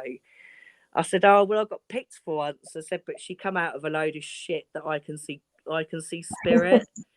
I laughed. I went, but she reckons I don't know I'm seeing them because they look real. And he went, oh, like that woman on the train you said about. I went, what? He went, that woman on the tube. I said, what are you fucking going on about? He went, that woman you said you spoke to, he went, she weren't there. There was no one there. We didn't see a person there. No. I was like, no, literally thought this is just bullshit. I literally went in, I said, it was a little lady. She was there. I said, she pointed at the kids. We were talking. And he said, Denise, there was nobody there. Oh, sorry, I just stopped myself there. But he said there was nobody there. There was no one on that tube, right? And to this day, if he's upstairs putting the baby to bed, right? Well, little, and he's not a baby, but even if he was here now, I would still say, Lloyd, are you lying? And he would still say, and this was 10, 12 years ago. He said, there was no one there. There was no one on that tube. I can still remember this woman. And it's just kind of weirder that all I could hear her say was, let the kids play, like just leave them alone. And has it happened to you since then? Well, Then I would again, I not suppose you wouldn't like know, that. would I you? mean, that was a profound like series of events, wasn't it? I mean, Mm. that's why it's a story. It's a long story, but it fucking happened, and the way the clairvoyant like confirmed it. But no, I'm not someone like, I truly believe that if like there are signs and answers all the time, really, in everyday life, and if you're quiet enough, you can feel them. You don't need to rush to people to sort of ask them, do you know what I mean? Is this happening? Yeah. So I'm aware that we have spirit around us, and if once or twice in everyone's life, I think we've probably all had times like what I've just described, where you really stop it, but not probably more than that, because it's just, do you know what I mean? It's just not real life. So that maybe a couple of other smaller times, and I think I wouldn't probably look for it. And I suppose as well, because that's quite difficult, isn't it? If the medium at the spiritualist church has said to you, you wouldn't know because right. Yeah, which means then how would all you of know? us are susceptible, surely. Yeah, unless it's something like that where maybe because of the experience you've had and now realizing that your husband and your kids didn't see that person, that maybe it's there's freaking it. Yeah, but there's something there now that you would go, right, okay, so if I am chatting to someone and I can't hear what they're saying apart from a particular phrase, then maybe I you'd would go, say speak up, because it's a yeah. missed opportunity, isn't it, man? Do you know, imagine what she was saying to me, and I just didn't have the bollocks to say, I can't hear you. I just was like being so polite.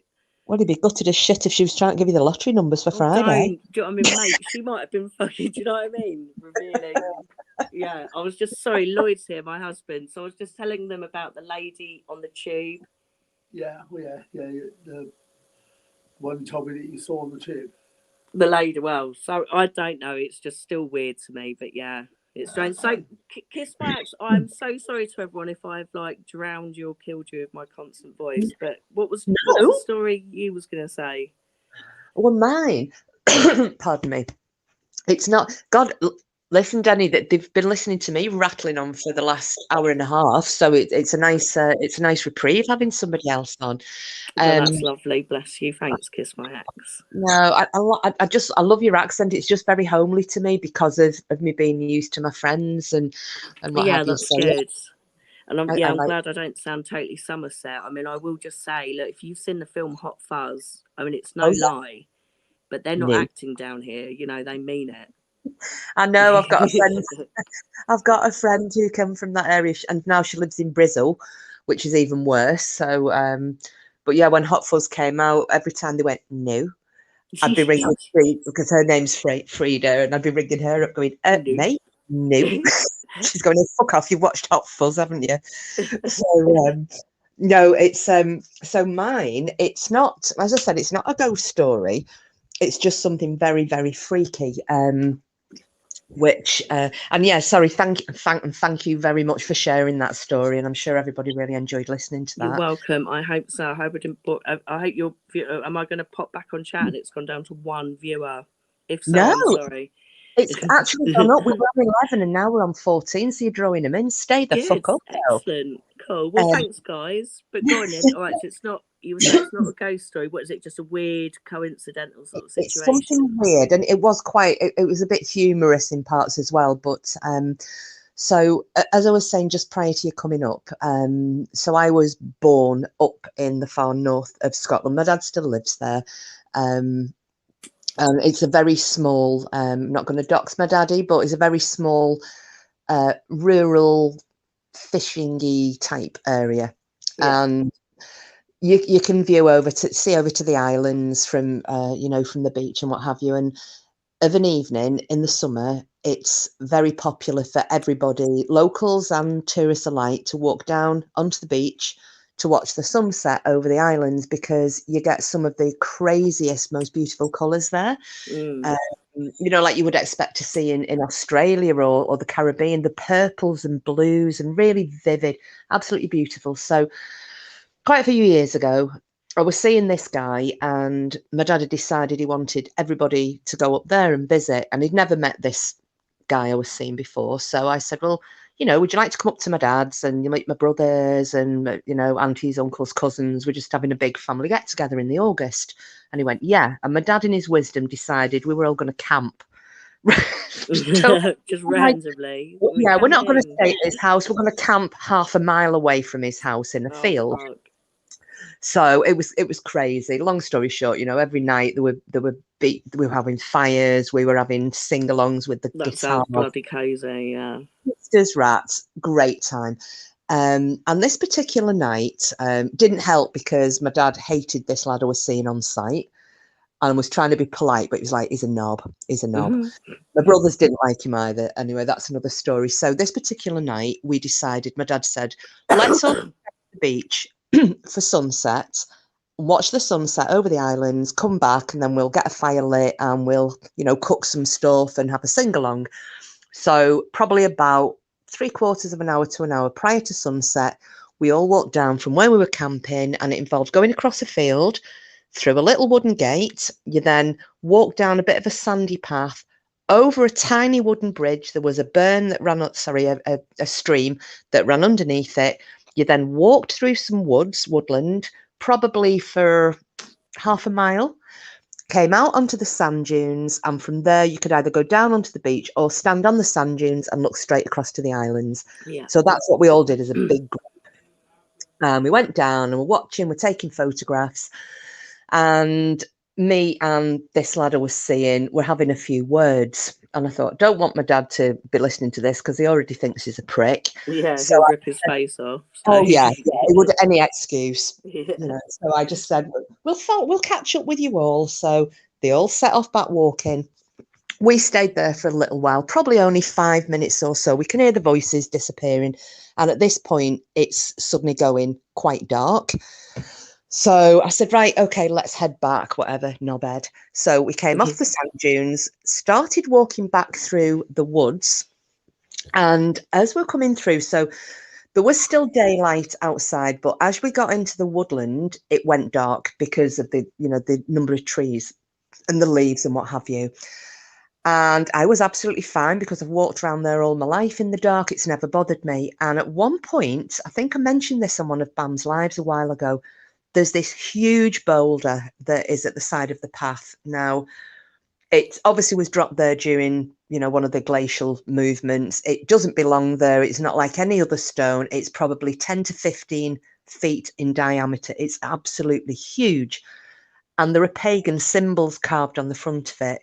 Wow. Modern pagan symbols, not ancient. And my dad had told me years ago, you know, they used to do like ritual killings here and what have you. There was quite a big witchcraft, you know, thing going, like dark witchcraft going on here over the years and what have you.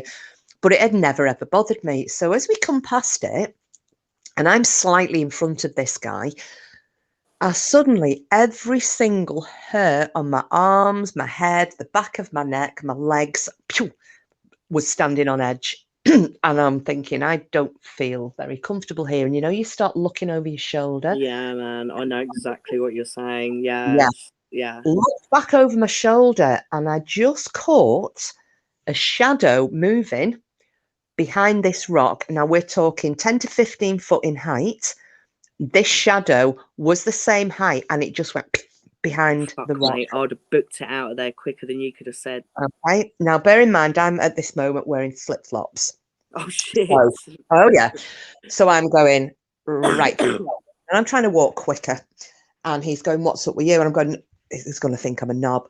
I said, I just want to get out of the woods. Just want to get out of the woods. So he went to pass me, and I wouldn't let him go in front of me. I wanted him behind me because I felt something was going to grab me from behind. It was the weirdest feeling. No, you stand behind me. And I'm walking quicker and quicker. And then he's walking quicker and quicker as well. And he said afterwards it was the fear that I was feeling was becoming a bit contagious. Yeah, I can imagine. Yeah, and because obviously he was concerned for you, but he must have felt something. Men don't feel it like we do, not us girls. It's not the No. same. So I'm trying to walk quicker, and at this point then I suddenly just thought, fuck it. And I started to run. Yeah, And man. he is Yeah. on my heels, and I am going like the devil himself is on my heels. And at one point, I don't even remember doing it, I caught my foot in something. I went down like a sack of shit, face first on the floor. This is still in the woods and it's pitch black. I was up. I don't even think I was on the floor for a second. I was down and I was up and running. I was on all fours at one point, just trying to grab purchase. My shoes are left. I'm gone. He's Yeah. behind me, and I have never felt fear like it. And at this point, I heard something coming through the undergrowth. I could hear something parallel with us, and I'm going, fucking run! And I swear to God, and I'm only little and I'm not a great runner, but my God, I was shifting. We came out through the woods. I was over that. I think I actually leapt the burn. I didn't even touch the bridge.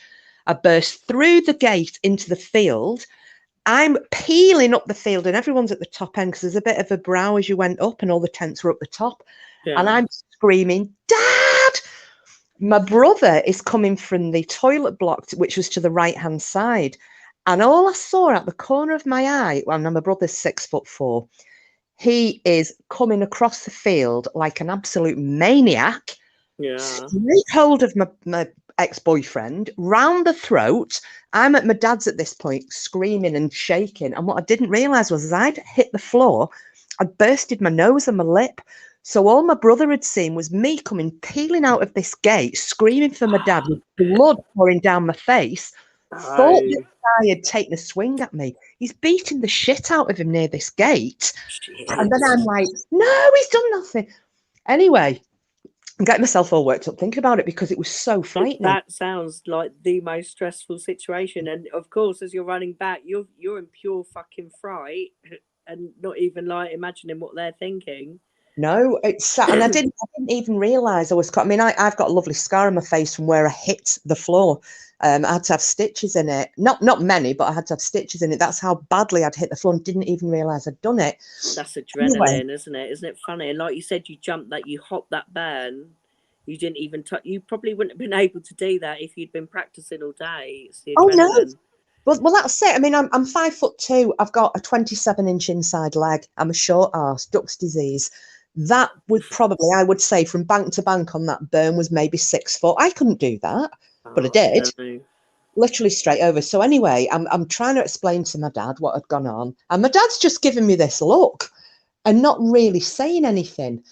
And I'm thinking, am I just being overreacting? Then my brother's apologising to this guy. I should have just let him carry on beating the shit out of him, knowing what I know now. But anyway, that's another story.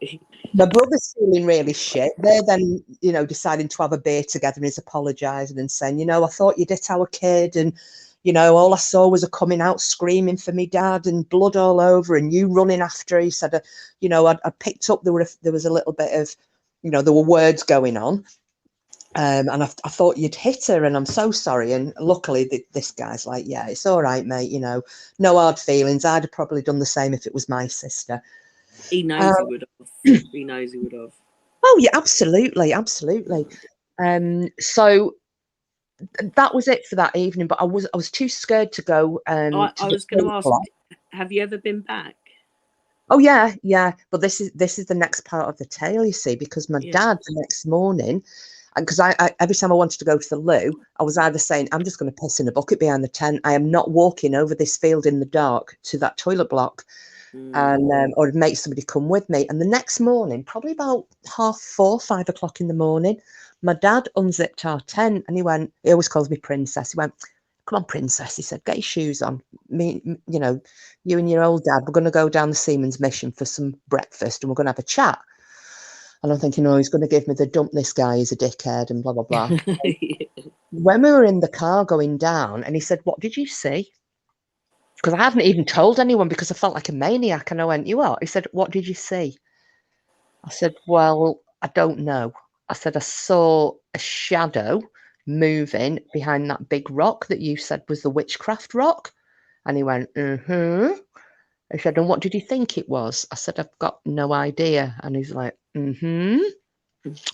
Right. He said, have you heard the tales? He said, you know, you would have heard your granddad telling tales about the Wolver.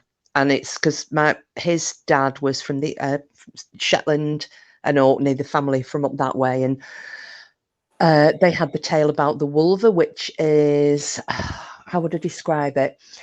It's not, you know, the dogmen and the werewolf kind of tales that you've got. Yeah. Well, the Wolver isn't one of those. It's a benevolent creature that looks after the locals, and, you know, it'll look after your farm animals. This is the legend anyway. Yeah. And he was saying to me, he said, there's a lot of tales around here that there is a Wolver and it will protect the locals. And I'm thinking, you're full of shit, but carry on, you silly old fart. And he said, I think, he said, that Wolver knew that you were having issues with that guy that you were walking down the path with. And he was just making sure that you were all right. He said, you had nothing to fear. And it was after that that maybe you heard on Halloween night when I was saying to Bam about me always having had a fascination with wolves from being a little girl. And it was only my dad telling me not long after this that our surname in Old Norse and Norman means little wolf or wolf cub. Wow. And he was saying, you've got a link to this. So I don't know if he was saying it to make me feel better, but that was... No, do you know, it's reassuring, and it kind of makes sense that there's a legend because, like, reflecting back on the story you said, nothing actually happened. You just saw a shadow, which, yes, in and of itself, it's scary, but nothing directly. It's more you reacted and got out of the situation. So it does make you think, well, yeah, maybe that was the protection for you just to have got out of there by whatever means, you know. But I can honestly say I have never been as frightened in my entire life. I can feel the fear. And literally, before you'd said, when I said I didn't mean to interrupt you, and I said I would have fucking ran, mate. I really would have been out of there. But obviously, within minutes, you'd done the same thing, and the flip flops would have been off. Well, do you know? And the funny thing was as well, I only found one of them, and no one else had been down that path. But I found one of my flip flops, and never found the other one. Weird. So that was weird. But God, my feet were tattered because I'm running up. There's pine cones, there's bits of stone, there's all sorts of shite up this path, and I never felt any of it. Never felt a thing. But because you actually said, not that you need to go into it, but I also remember you kind of reflecting on your ex that he's evidently a bit of a wanker anyway. Oh yeah. But who knew at that time, huh? But yeah, someone was obviously looking out for you. I think that's a much nicer way to lay that to rest, and it makes sense. Yeah, I think the only thing is I would never ever go down that pathway again in the dark. No, but this is right. So, yeah, you wouldn't look for it again, would you? No, I think it's still scary.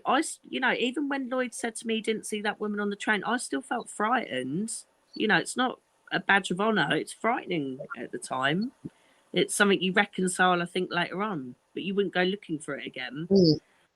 No, and do you still go to the spiritualist churches, or no? Do you know, listening to everyone when you said you've got your cards, I used to read cards. I was going to write it. I used to read cards for quite a few years. Not saying I'm an expert, or it was hit and miss with me. You know, when someone says to you, can you do a reading? I don't know if you get it. I used to get that little anxiety thing because I think, oh my gosh, because it's still so nerve-wracking, I think. Not so much. Sorry, I didn't mean to talk over you, Dan. No, sorry. No, don't. But this is why I've stopped those, sweet. Do you know what I mean? Because I think it triggers my anxiety. I feel like I owe too much to someone for a reading, and it's just not good. Yeah, I think I don't. The only time I worry is if I pick up something negative, especially if I'm doing clarifying with the rune stones, because they are pretty dark. Yeah, I heard you say that. Yeah, I used to have a pack of rune, but not posh ones like what you've got, Jasper. I mean, they must have been quite expensive. They weren't too bad. I got somebody to make them when I went over to Norway.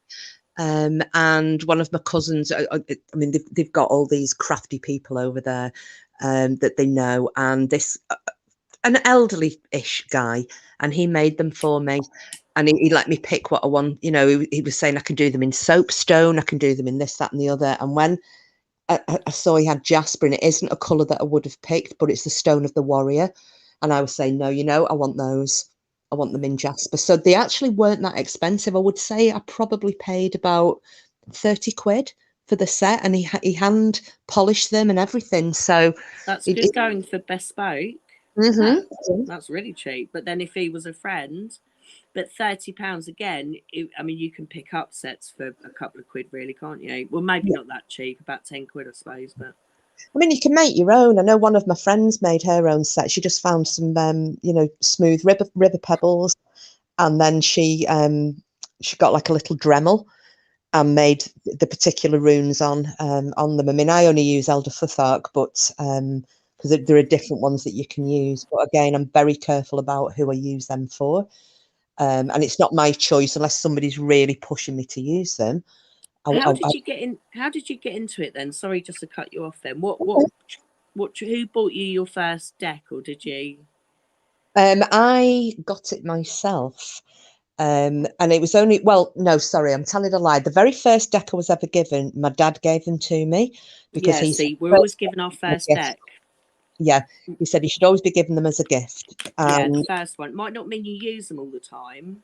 No. But well, I ended up, I know it sounds awful, but I gave them away because they did nothing for me. I couldn't connect with them. They were beautiful cards, but they were Native American cards. And try as I might, I couldn't read them. And I thought, oh, I've not got any gifts here, sod it. And my next deck, they were the Norse Tarot by, is it Clive Barrett or Barnett, his name is. He doesn't make them anymore. I think they were from the 1980s, and I managed to find a store that had them. And one of the books, and I actually got 2 books from a secondhand store for a couple of quid each. And these books that go with the tarot cards are selling for like 70 and 80 quid each on eBay. I'm thinking, oh, I might sell one of those and raise a few readies. Yeah. Do you remember when they used to do the magazines, the astrology? Do you remember when you bought it? Was it once a fortnight, once a month? Yes. Do you remember years back in the 80s? I mean, or maybe not that long ago. I can remember they used to do some, and you'd get like a little set of tarot. Or maybe it was the 90s. Sorry, I mean I'm 39, but I remember my uncle collected but they were fucking brilliant, weren't they? For going with the cards, often better than what you get in a book.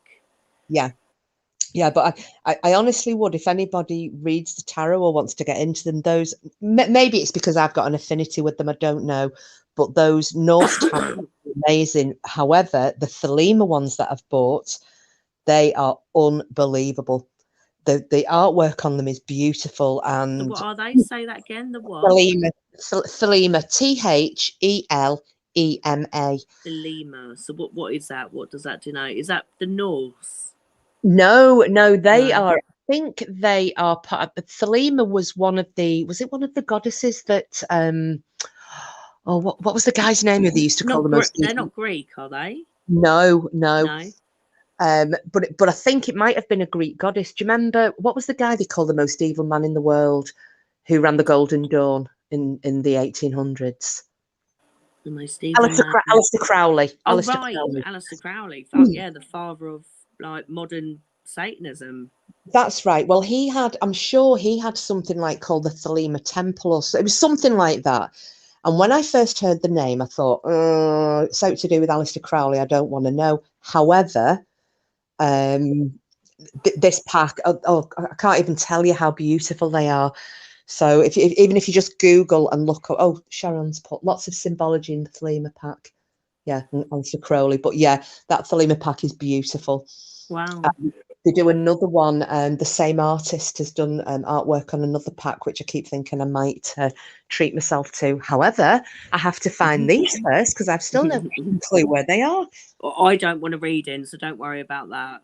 I definitely don't want to read in. So the cards will come out when they're, like you say, they'll present when the time is right. And, you know, whoever in the audience, our friends there, whoever wants a reading, they'll get one.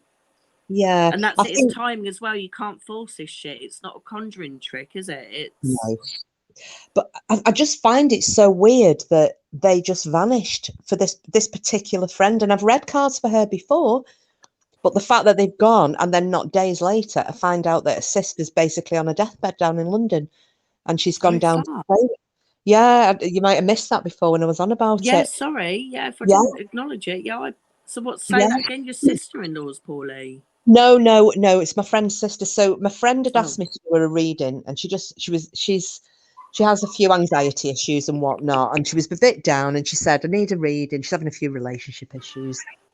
So can I come round to yours on the Saturday night? Blah, blah, blah. Will you do me a reading? I went, yeah, mate, no problem. Just rock up whenever you feel like it. So she did. She turned up about 6 o'clock, and I went, right, I'll just go and grab my cards. And they're not there. Oh. And I've still not found them. And every day she was ringing me, have you found your cards? And I kept saying, please don't think I'm putting you off, because I'm not. I've turned the spare room inside out and back to front and upside down. And I can't find them. Do you know, it almost makes me think that that's right. Voodoo Queen has just fucking literally read my Yeah. mind. Yeah. Mhm. She's so insistent, and that's not her fault. I get it. I've been there. Yeah. Yeah. Loads of times I've been hassling and like, because they just want reassurance. That's absolutely fine. But yeah, the cards, even if you had the cards, she wouldn't be happy with what they told her. The No. problem isn't in the answer, it's probably her own mind's resolution right at that point. So Yeah. Voodoo Queen, literally, the cards are being kind to her by hiding. Yeah, I could not agree more. Yeah, and I think that is probably because this has never happened before. And like I said, within days, he then is told that her sister is on a deathbed. She's got advanced cancer that's spread everywhere. So Right. Sorry, right, I've gotcha. So there you yeah, go. so she's down in London. So she went to London last, I think it was Thursday. She comes back tomorrow, obviously to potentially see her sister for the last time. And I'm wondering if when she comes back, because it is an inevitable thing, when a sister has passed, will these cards suddenly reappear? Yeah, or will she want a reading quite as badly is the other question. Yeah, maybe so. But I mean, I would like, I've had other friends wanting readings as well, but I just cannot find them. And I was getting quite anxious about it because I've always known where they are. I keep them in the same place. I'm a scatterbrain with other things, but some things have a place. I know And I don't, exactly what you mean. Yeah, yeah, if and I you don't just do have a so. routine of where you put certain things, it doesn't change. I totally get that. Yeah, but well, because that was my dad saying to me, always keep if you've got your tarot or your runes or whatever else you've got, if you use a pendulum, which I don't, but he said always keep them they need to feel that they're at home. Always keep them in the same place. If it's the same drawer, the same cupboard, the same shelf, always return them to the place that you keep them. And it's a habit I've got into over the years. So Yeah, and well, the other thing that I used to do, in fact, I bought a wooden box. By all accounts, the wood stops the negative penetration, and also a box is a lot easier to find, isn't it? So yeah, yes. in the end, I put mine in a box, so I would physically put them back in the box, put the lid on, Mm-hmm. and then not only are they protected from any, they're sort of just there in the box. That's that. Yeah. Oh, sorry, just see you, Roberta. Thanks so much for coming No, in. don't be sorry. I'm sorry to batter on. Bye, No, Roberta. no, I just noticed that she'd said she was saying goodbye. So thanks so much for coming in, Roberta. Lovely to see you, sweetheart. Oh, Sheila's there. Sorry, Sheila, I hadn't seen you come Hi, in, Sheila. sweetheart. Oh, isn't this good? It's like the boys are back in town. Yeah, man, this is cool. Thanks, Kiss My Ex, for doing this. I did say earlier, I mean, Bedtime Clown and Voodoo, obviously, Brilliant. I've enjoyed their lives, but the next day, because I'm always asleep when they go live, that's not their fault. That's just time difference. But Yeah, it's been the same with me, and I hate missing out because obviously you want to give your friends some support, but yeah, I've only caught two, and I think, oh God, but you can't expect people. Oh, and the dog's going to go again. Shut up. You can't expect people in a completely different time zone to try and sort lives out to fit in with you. So that's why I thought, well, if I do this, we'll catch some of the Aussies, we might catch some of the Americans, and we'll definitely catch some of the Brits. yeah. So yeah, but it's just nice seeing all these names because we've not seen anybody, have we? Other No, than in I know it's funny, isn't it? Although like the time goes fast in real life, in YouTube world, it feels a lot longer.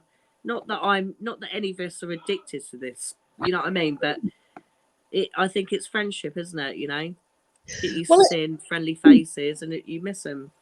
yeah, it is, and as Voodoo and I were saying on Clowns Live a few nights ago, we found a way to reconnect, but obviously because of the shizzle that goes on here, people are really loath to start passing, exchanging personal details or emails or telephone numbers on a live chat, which I wouldn't recommend anybody do No, anyway. don't anyone do that. Yeah, No, don't do it. Because but a lot of the time, it's the only way that you think, oh, yeah, here's my name, here's my number. Well, some dickhead's got hold of it by now. So it's, yeah. So we found a way to connect. But this was the other way that I thought, well, I'm not a live streamy person. However, it'll just be nice to see if people come in and we can have a chit chat about everything or nothing.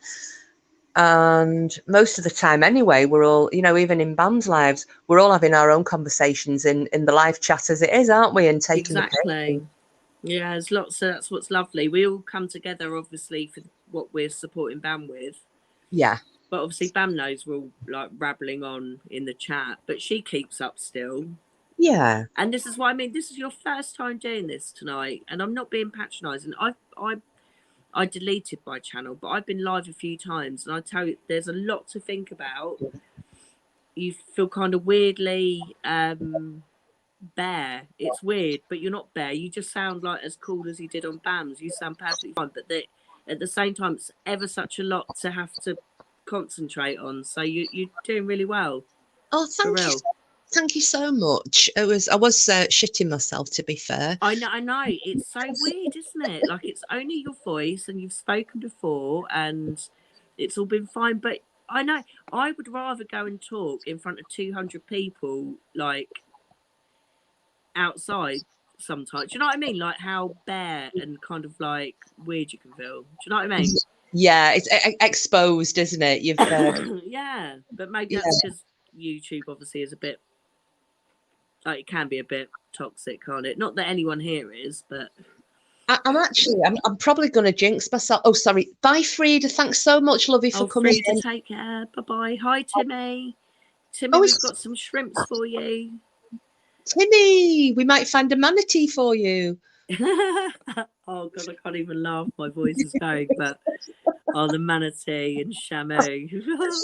It's like whenever Witch comes in and she'll put the whale icons up. Oh, it's so funny. I mean, they were. I don't think I did send it to Bam actually, but my two comments. That one night. I mean, sorry for coughing. Sorry, guys. Hang on.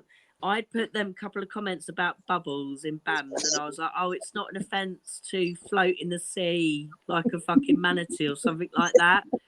But those two got featured on AD's like little show reel. I know. I was like, wow, he did blur my name out, but obviously I knew they were my comments, and I thought, oh gosh, he's got to put the first one first to give it the context. But they followed up. Both my comments were there. No one else's. I know. Well, me keep saying Shamu, and when somebody mentioned about it. Oh yeah, Greenpeace have just dragged it back into the ocean, and I know manatees are lovely, but I've never even seen the thing. But that's just how I imagine her to be, just floating there doing nothing, but like a turd. Yeah, right. A turd that won't push. Yeah, just won't fucking go down. Like we used to call them Mersey brown trout. And, I used to joke with Mersey brown trout. I watch out with the Mersey brown trout, and people are thinking you can catch trout in the River Mersey. No, I'm talking about shit. Oh, excuse me. I'm gonna have to just have a cough. I'll turn the mic off. 1 sec. Not a problem. And I shall have a little look in chat while the lovely Tismy Denny is coughing her lungs up. Oh, great to see you, Timmy. Yeah, we're all here. Thank you for popping in. We're just having a wee bit catch up. And if anybody would like to come up and join Denny and I, you're very welcome. Ask for a link and I shall deliver it. It's just a general open chat. However, I will not allow anybody up who I do not know, because we don't want anybody shaking peens at cameras, as I believe this goes on quite a lot. Having said that, give us something to laugh at.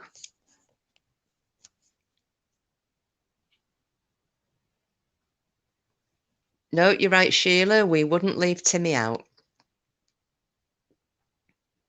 So what would people like to talk about if you want me to stay on?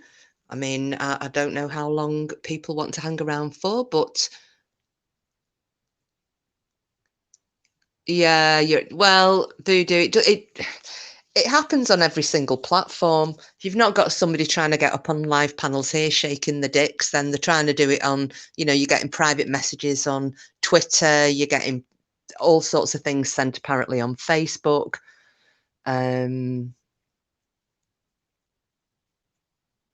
Yeah. So, yeah, I'm flying blind at the moment, so I don't know what anybody would like to talk about. Yeah, any ghost stories or I haven't seen a peen in years. Hi guys, I'm back. I had a good old cough. Hiya, chicken. We're just talking about people not letting them. Right. Well, hey, when we lived in Kent, course, we lived right near apparently the most haunted village in England, Pluckley.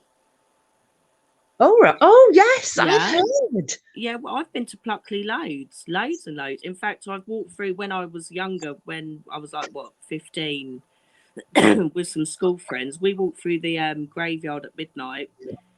I mean, I'll be honest, we were shitting ourselves. We sort of pushed each other along and ran and just sort of got back to the car and said we'd done it. But yeah, I've seen actually, I don't know which video it was. There's an American team that literally in the last week has just been to Pluckley. I was like, Lloyd, look at this. I was like, that's where we come from. That's not the place that I went to, was it? Is that in Epping? No, this is in Kent. Right, okay. Okay. No, there was the friend I was telling you about. It was the Essex girl. She left me lying on a tomb in this fucking churchyard in Epping Forest and told me it was the thing that you had to lie on this. It's like one of those tabletop tombstones. It was about 1 o'clock in the morning. She said, "Oh no, you got to prove you got balls. You got to lie on it and close your eyes and count to 30." And as I closed my eyes, the fucker drove off and left me. Really? And I admit, a bit of wee came out. I was terrified, little shit. But I don't remember the name of the church. It was a very old church with an archway, you know, one of those old wooden archways as you go into it. And yeah, spooky as shit. Oh, there's where was that? That was in Epping. We'd gone for a meal in Epping. Yeah, so yeah. Epping that's like south, right, of where I'm talking. How far down have you been, Kiss My Axe? How far down south have you been? I used to live in Pompey. Pompey, where's that? Oh, not Southampton. Hampshire. I've lived in Netley, Hampshire. Southampton and Portsmouth. So yeah. South Coast. And then my auntie and uncle own a farmhouse in North Devon, just outside of Croyd. So yeah. Sorry, I'm reading the chat as well. We are Bansmills. We're hardly going to be offended. Yeah, no, there's no offence taken here. None of us care. Oh no, yeah. Well, we do care. Don't get it wrong. We do care. We have standards, but you know. Do you know what I mean? We're not what people in other chats make us out to be. We do have hearts. We just make jokes more than other people do, you know? It's not just that either. We're just not offended pearl clutchers. Right, that's it. Yeah. You know. Oh, Marie, welcome. Good to see you, bird. I love that, Marie de Twat. I love that name. Yeah, Voodoo, tell your joke. It's absolutely fine. I don't care. I'm sure Denny doesn't care. I'm sure the chat don't care. Yeah, VD, go ahead. Tell your joke. Go for it, missus. I don't know any good jokes. Mine are only shit ones. And obviously, if like I'm not taking this is obviously Kiss My Ex's chat, but if anybody else wants to chat up, I can sod off if I'm taking over. If anyone wants to join, You're not at all. And I've said if somebody wants to come up and join us, you're welcome to stay as long as you like, sweetie. thank you very much, my love. No, it's just nice having a bit of a natter, isn't it? It really is. No, it's so nice. Thank you you're so doing me much a for doing favour. this. You're doing me a favour because you can watch the chat as well. Because I'm Yeah, trying so to. I'm looking at the chat. I mean, it's Marie du tweet. Oh, I say do twat. Twat. What it is, Marie de tote twat. Oh, I don't know. I've always in my head it's always been Marie du twat, but I don't know. Yeah, I'm sorry if I've offended. No, it's a joke. It's just a name. I'm sure it's only a handle name anyway. Yeah. Nobody surely uses their real name on here anymore. No, You know, not their full name. No, I think there's a handful of people, and that's about it. Well, apart from, well, I'm not even going to say it, but one just popped into my head. I'm good. Not Spidey screenshotter. I'm sorry. All love. All right. Love and peace. That's all I'm saying. Oh, there. I'm not feeling the love. I'm just not that type of a person. Oh, it was sorry. A spider. A spider. My ass. Sorry. My ass. That was sneaky spying on private chat. There, I've said it. Right, let me. Oh, VG Queen, she's going to pop back up.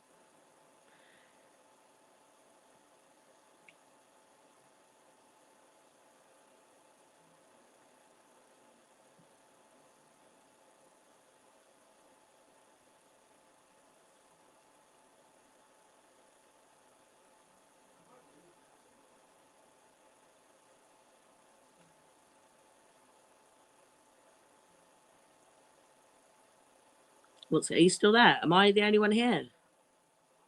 Shit, sorry guys. I thought I was just gosh, you're gonna get to hear me cough now. Okay, hopefully she'll be able to grab the link back up and take over. Kiss.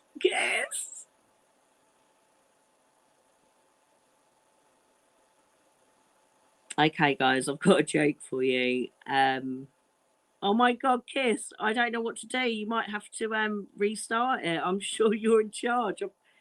I'm trying to remember how you do it. Because you literally have the controls. Fuck. Yeah, just open it back up. Fuck. So, okay, guys, I've got a joke in the meantime. What do you call a fish with no eyes? You call it a fish.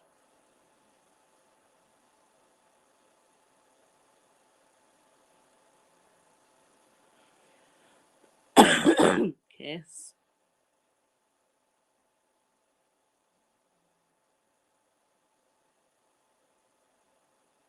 Kiss, what's going on? If you need to like end it and restart it, that's totally fine. I have more shit jokes, you know.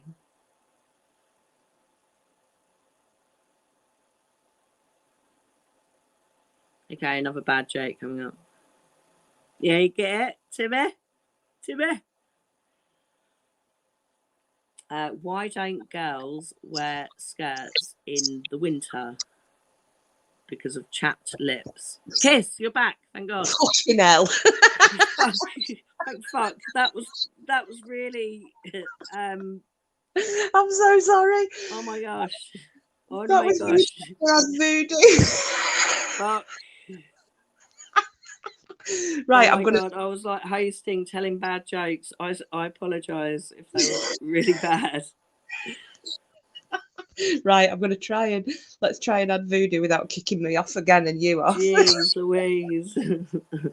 I'm sorry, your host for this evening is a twat. That really sounded like an automated call for a minute then. Oh, I've just noticed Sinner. Sorry, Sinner. Did I don't know if I saw you before or not. Maybe I did, maybe I didn't, but hello, darling. God, do you know what? I bet Bam, wherever she is watching this, laughing, going, "You are a twat." No, I think Bam. Yeah, no, actually, yeah, she probably is laughing. It's pretty funny. Yeah, no, I mean, you just kind of rendered your show into my hands. You're lucky I didn't get my bum out. I mean, really, I was Not his, tempted. not his lads. You'd have all like been, you'd have been scarred for life. No, we would not. How so?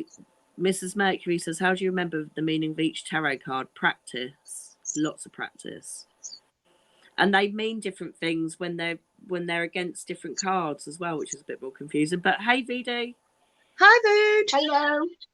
Hey, how are y'all doing? We're all good, and it's You're great to doing see well, my love. What intrigued to hear this joke? Okay.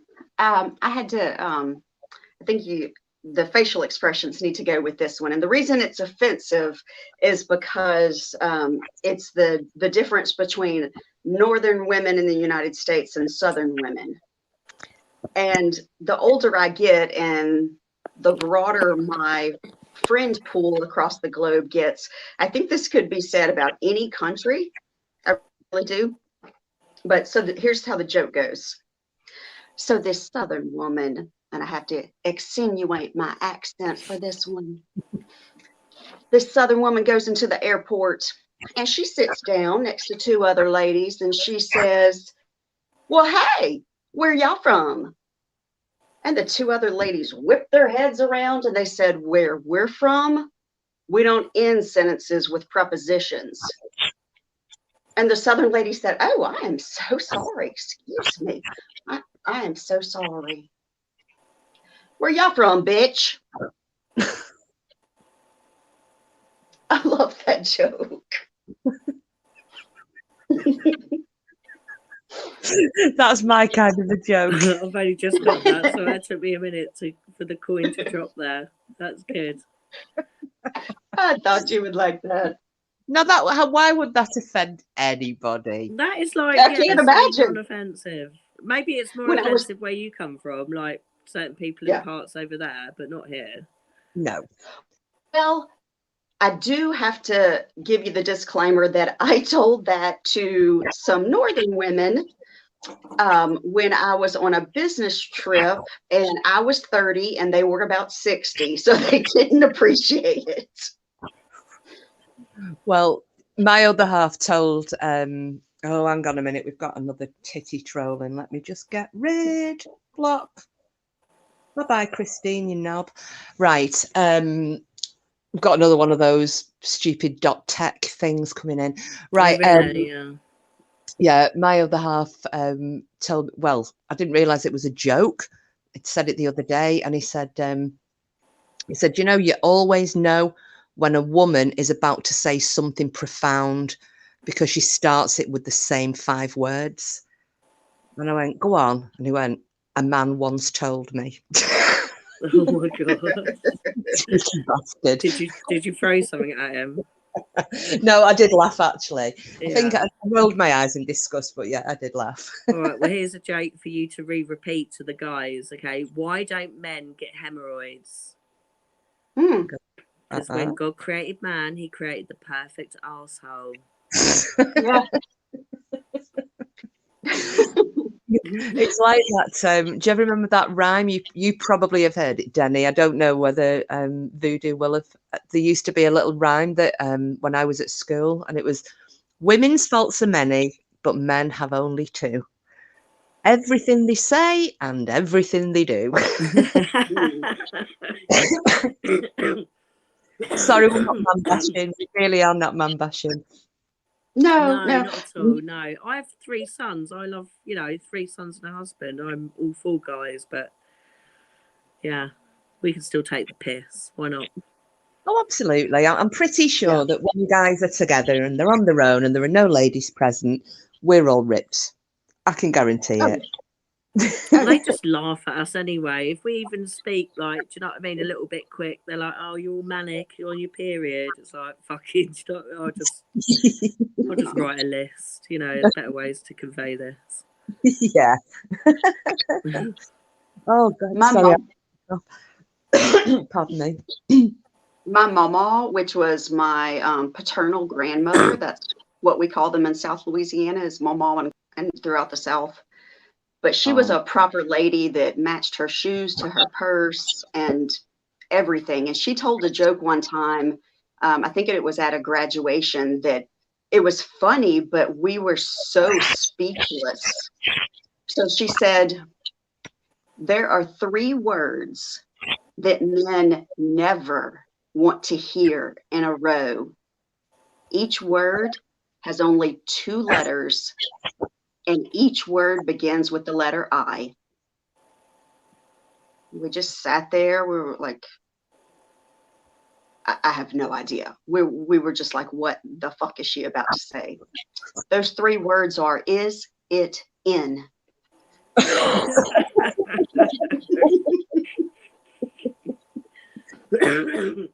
that would be amazing, wouldn't it? Oh, coming from an 87-year-old woman, it was That's hard funny. to hear. Oh, that's funny. That, and especially if they're a lady as well, it's not something you would Yeah. expect, is it? Yep. Okay, I've got to get back to work, so I just wanted to pop in and tell a couple of jokes that I shouldn't be saying. Oh no, thank you. I was going to ask you how work had gone, but thank you for popping back up, Voodoo. It's lovely. They are making me earn my paycheck. How do I get out of this? I have no idea. I know, it's so wrong, isn't it? We have to go work and freaking work. I hate Well, bosses. can you not say you've got the shits? I could, yeah. They would just tell me, well, okay, you'll log in later. I'm like, Yeah. okay. Oh well, it was worth a try. That's right. This is like the Monday morning feeling when I look at clown and I'm like, we're not independently wealthy? We're not? No? What's bedtime? Just put. I would have thought I am pregnant and it is yours.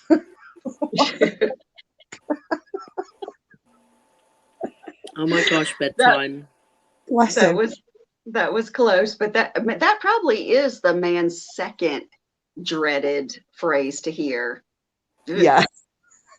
I don't. Yeah. Probably. Especially in this age. Well, and they don't realize that's not the words I've ever wanted to come out of my mouth. So Yeah. no, I think we're all safe. Bye. All right, take care, Voodoo. Okay, you too. Bye, I am pregnant. Oh, they were like the mildest jokes ever, literally. I know. The problem is, I can't even think of any. And I've heard some horrendous ones, but I can never remember them. If anybody wants to type any foul jokes in chat, please feel free and go ahead. All right, I've got one more joke. Joke. Okay, so there is this postman, and he is out on his rounds, and it's Christmas time, as it is now, coincidentally. But so he goes to this one house, and the lady answers the door, and she's like, in a very skimpy gown. And the postman's like, all right, whatever. Tries to give her a mail. She says, look, come in. It's Christmas. Wanted to sort of give you a tip. And, so he sort of steps in and she's got a whole table of food. It's like a big buffet, right? A big lunch. So she says, wanted to say thank you very much for your service. Come and sit down and enjoy. He thinks, well, fuck it. Do you know what I mean? I'm going to, so he sits down. He has a right old good fucking nosh. Enjoys, eats. Anyway, she carries on. In the end, she invites him upstairs, takes him upstairs. She gives him a good seeing to. Again, he's well all right with it. It's all good. They come downstairs, and she gives him a $1 bill. And he's a bit like, what? And she's like, well, thanks so much then, and take care, and Merry Christmas. He says, well, hang on, can I just ask, like, not that I'm ungrateful, he says, but why have you done all this? What's this all for?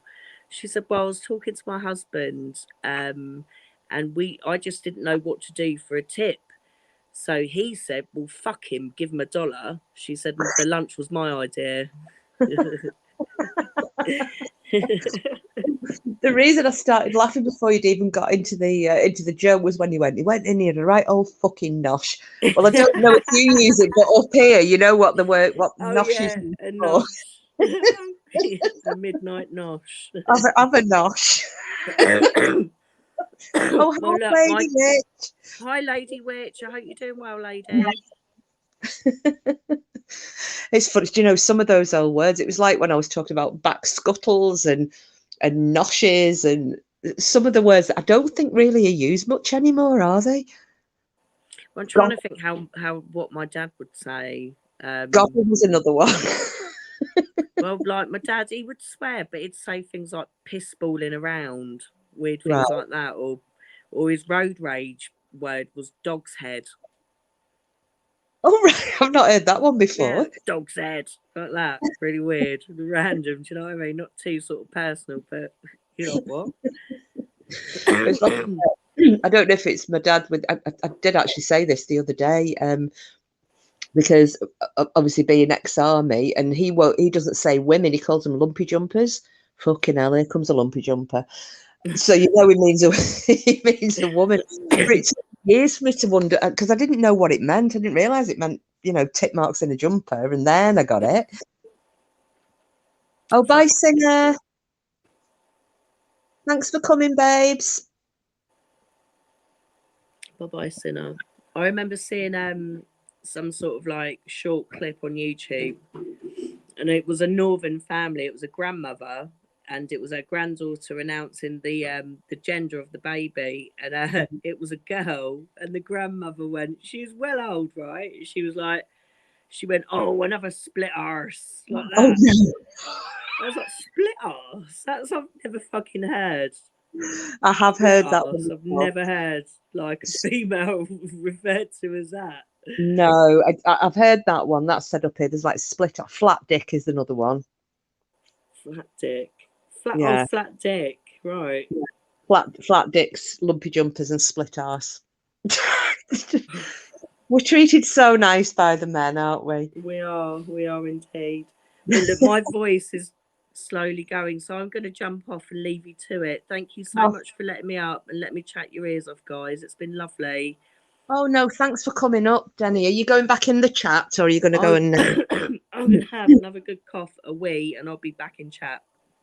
Okie dokie, brilliant. So, I'll probably let me see what we've done now. 2.5. I'll probably maybe another half an hour or so, and see if we can get some more. Either anyone else to come up or a bit of a natter about other things. So thank you so much, sweetheart, for coming up. No worries. Thank you for letting me up. All love to everyone, and I'll see you guys in the chat. Okay. Okay. Cheers, honey. All right. Bye. Bye.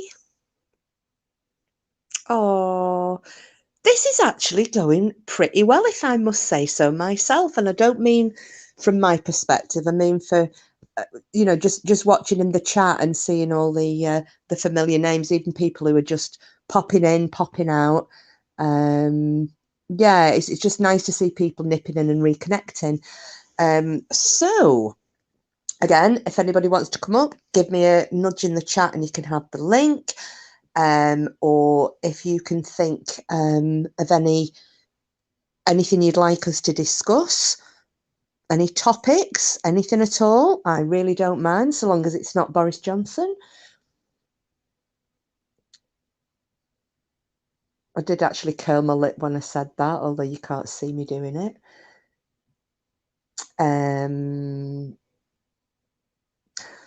I should have made a very comprehensive list of things I wanted to talk about, and I wasn't that organised. I just thought, you know what, I'm gonna run with it.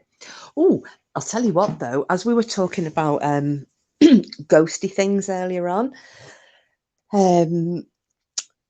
we had, well, when we were talking about buying gifts for each other, and we put a limit on what we could spend, and both of us were really interested in going metal detecting. Not everybody's cup of tea, but I'm absolute history nerd. He's really into it as well. And when we had a little conversation, and I was saying I was going to get you a metal detector, but it was way over the limit. And he went, "Oh my God, so was I. I was going to do the same for you, same reason." So I said, well, maybe we should do it for birthdays, because his birthday is the day before mine. So, you know, that's a bit of a birthday present. Then he was having a look at, after watching Casper Sight a few nights ago, who I mentioned earlier, about getting one of those EMF meter things that you could detect ghosts. So I was like, oh, right, yeah, that sounds quite interesting. I don't know if anybody's used one or not, or what you think of them, if you think they work, if you think it's a gimmick. I don't know if I was to put it in this house and set it off and it was going off, I would ever get a good night's sleep again, but you never know. Oh, thanks, Green Eyes, love. Thanks, Mrs. Mercury and Voodoo Queen. That's really kind of you. Oh, so Timmy's mummy goes metal detecting. Has mummy ever found anything? Like, well, everything you find is interesting, but anything ancient by any chance?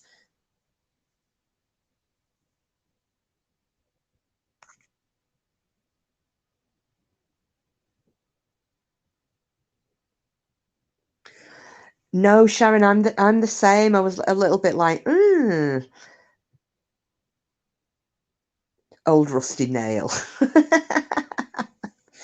You see, what I found is round here, I keep finding all the old, you know, the clay pot ink wells from like the 1800s. I've got loads of those in this house. I don't know whether it's been land that's, you know, maybe backfilled soil that's been moved to different places, but they're always coming out of rabbit burrows, you know, and the rabbit burrows are, you know, the rabbits are digging out and bits and pieces are coming out in the soil. And that tends to be where I keep finding these clay pots, these little clay ink pots. And years ago, and I'm talking years ago when I was a kid, I actually did find a little, it was a very tiny ring. I think it would have been a child's ring. And that was Viking. And I've got no idea where it is. I think I wouldn't be surprised if my sister nicked it, because we hated each other as kids. And yeah, that's probably in her house in Pride of Place somewhere, or one of her children have got it. But yeah, that's the only thing.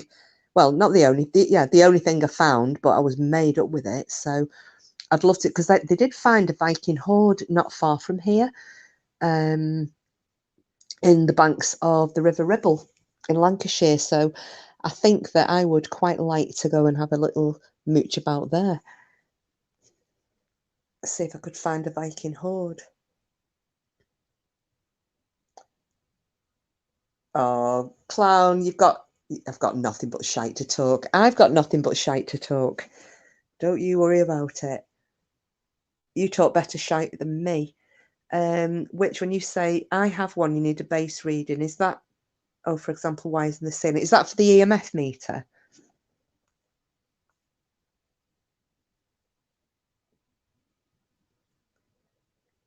Ghost detect. And are they any, do they work? Have you, or in your opinion, do you work?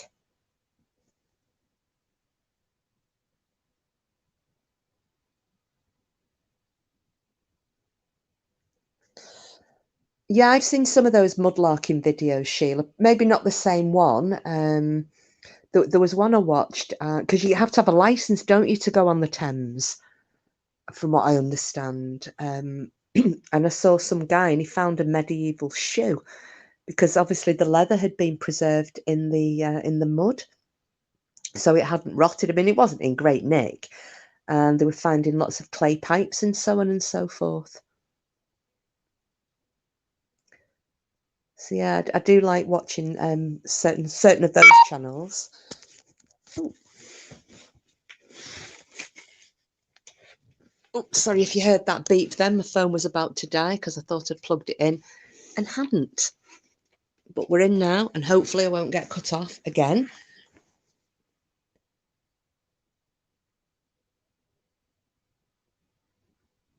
I was just trying to see. Voodoo Queen, it's level 5, guys. We'll keep listening, but ran out of smokes an hour ago. Get a vape, babe. Get a vape. Get one of your vapes out.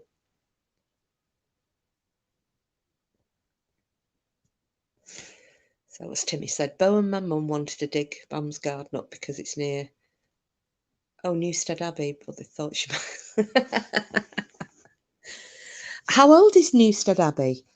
I'm presuming, I don't know, it sounds like it would have been maybe a well, with the name, maybe medieval.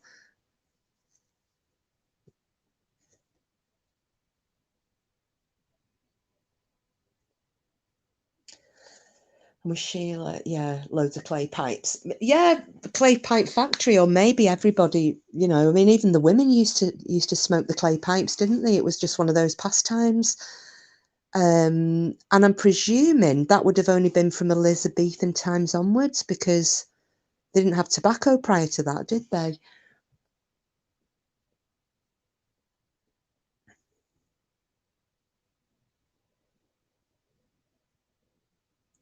Wow, 10th century. Oh gosh, that's Saxon then. Wow. I'll tell you where I'd love to go, Sharon. It would be like Towton or Bannockburn, although obviously you're banned from metal detecting on there, but you know, because they were such horrendous battles. I mean, Towton, I think, wasn't that the bloodiest battle ever fought on British soil? I mean, imagine what's on that field. You know, even if it were belt buckles or, you know, bits of horses, bridle work or weapons or something, because I don't think it's ever been completely dug. I might be wrong. But, you know, I would imagine there's probably skeletons and all sorts of things, you know, because I mean, wasn't it in the tens of thousands of people who lost their lives at Towton? Excuse me. But yeah, I've visited there a couple of times, and it's a very eerie place. I went on a sunny day, and we parked up on the main road, and we started to walk over.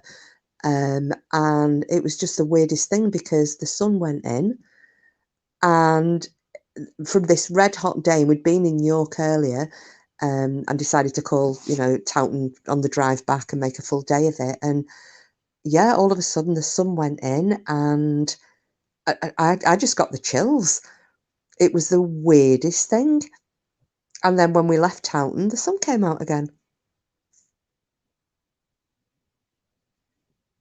Yeah, you're right, Sharon. There must be a lot of stuff under the ground. An awful lot. I mean, there's a lot of the ancient battlefields, though, that they still don't know exactly where they were. You know, they go off the ancient names, and they have to guess by the modern names. I mean, they think that one of the big Viking battles possibly occurred at Bromborough on the Wirral, but they're not sure. You know, and imagine that, you just happen to stumble across an ancient battlefield and find all these artifacts. I mean, it's a bit like with Sutton Hoo, isn't it? You know, they never expected to find that Saxon royal burial chamber. And look what they found in that. I still need to watch that film. It's called The Dig, isn't it? That's on Netflix at the moment. But I mean, that you would never in a lifetime expect to find something like that. I did take part in as a volunteer. Obviously, I've not got any training other than what we got on the day, but I did take part in a dig up in Scotland, and that was really fascinating.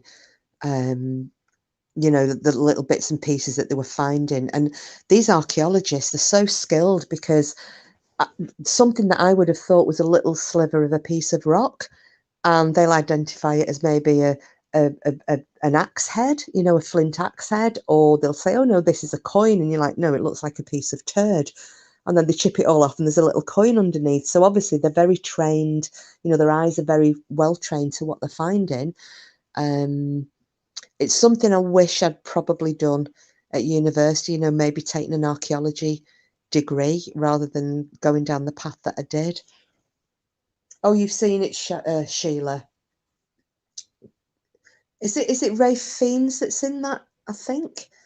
Yeah, I might have a watch of that later on. Been so bored today. Oh yeah, wasn't yeah, Sharon, you've just asked what I was about to. Wasn't it Sheila who you found the body under a church? Was that you?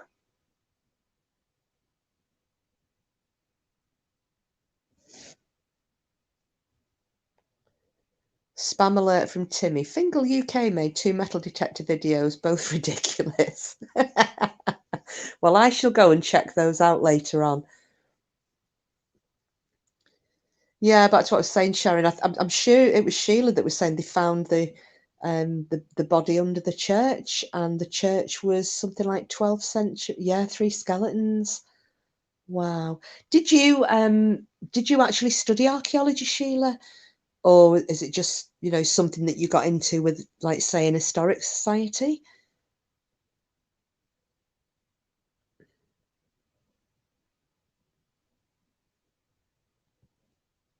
Sorry for the silence, guys. I'm just whizzing back through chat. Oh, I see. "'Tis me, Danny's back. Yo, I'm back, you sexy bitches." Well, welcome back, sugar. Hickleton Church, they were relaying the floor. God, I would love to do. I don't know if I would be. Were you freaked out when you found the skeletons? Because I don't know if I don't know how I'd actually react. I'd like to think that I wouldn't be freaked out, but you never know, do you? I mean, I was fascinated when they were digging up Richard. That they were looking for Richard III.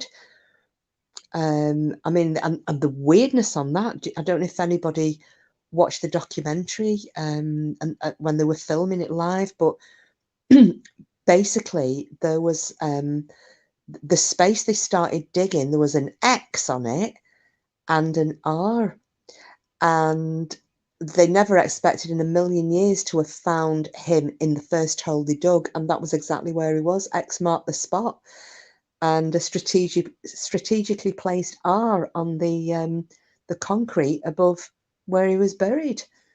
Now, if that wasn't the spirits pointing in the right direction, I don't know what was.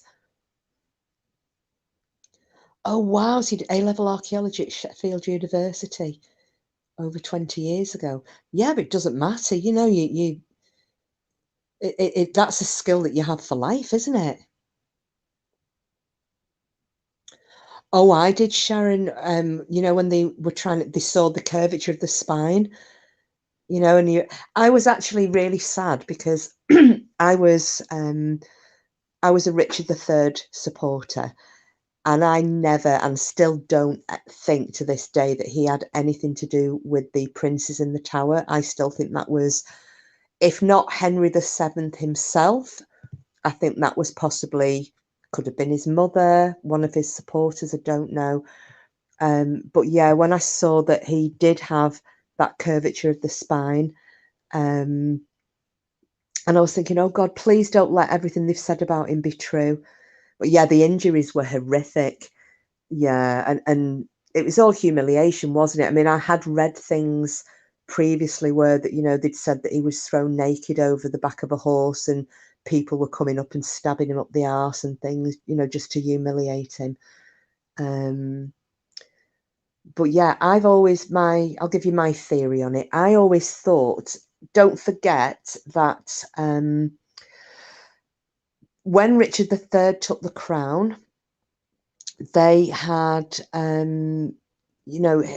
his brother Edward's children had been deemed to be illegitimate because prior to him marrying Elizabeth Woodville, he had already been betrothed to another woman. And back in those days, betrothal, even if you hadn't got as far as the altar and knelt down, betrothal was deemed as sacred as the marriage vows themselves. So in the eyes of God, he was considered married. So if you don't forget that, so then all of his children are then claimed to be illegitimate, and Richard III took the crown. And obviously he was then killed at Bosworth, and the crown was taken by Henry VII now, or Henry Tudor at the time, and then became Henry VII. And then from what I understand, obviously then Henry VII, to unite the two houses of Tudor and so Lancaster, God, I've got a bloody brain fart. The Plantagenets and the Tudors, he then decided to marry Princess Elizabeth, and she's illegitimate. So he has to re-legitimize her. So in order to re-legitimize her, then he has to re-legitimize her brothers, which would then mean that they are, basically they are the legitimate heirs to the crown. So in my mind, what do? You have to eliminate any legitimate claim to the throne down the male line. Kill them. Just a thought, but it's where I go. I don't know what anybody else might think about that, but that's the way I look at it. I think that in order to, he was obviously wanting to marry Elizabeth Plantagenet, he had to eliminate her brothers. Otherwise, by legitimizing her, he's legitimized them. And who's the scapegoat? Who's the easiest scapegoat? Richard III. And I think it was possibly his mother that did it. You see, I also, there's the tale of Perkin Warbeck as well. And I'm still not unconvinced that Perkin Warbeck wasn't one of the princes. He was said to have a very strong resemblance to King Edward. And he was beaten so badly prior to being executed. His face was so badly beaten, he was disfigured. And, was that so that people didn't recognise a similarity to who was potentially his father? I don't know. Sorry, I'm just waffling on here, so please feel free to chip in and cut me off.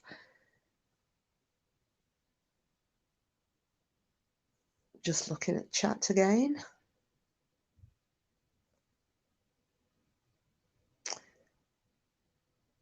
Tutankhamun. Oh God, yeah, Tutankhamun.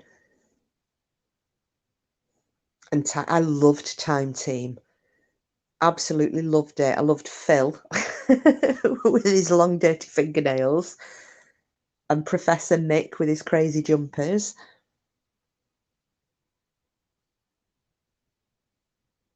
It was really, really good, that programme. I loved it. Oh, thanks, Bedtime Clown. Thank you. I'm just rattling off about history. I love history. Oh, thanks so much for coming, Green Eyes. You take care, sweetheart.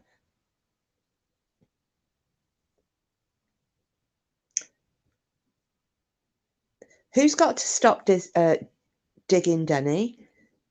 I'm missing something.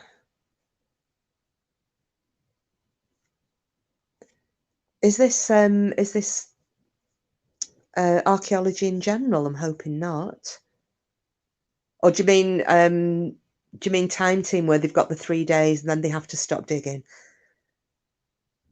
Oh yeah, gotcha. Do you know, I sometimes wondered that, they'd uncover, say, the most beautiful mosaic floor of a Roman villa, and just as they're getting to the interesting bit, it's like, and it's the end of day 3, and we'll present to the locals what we found.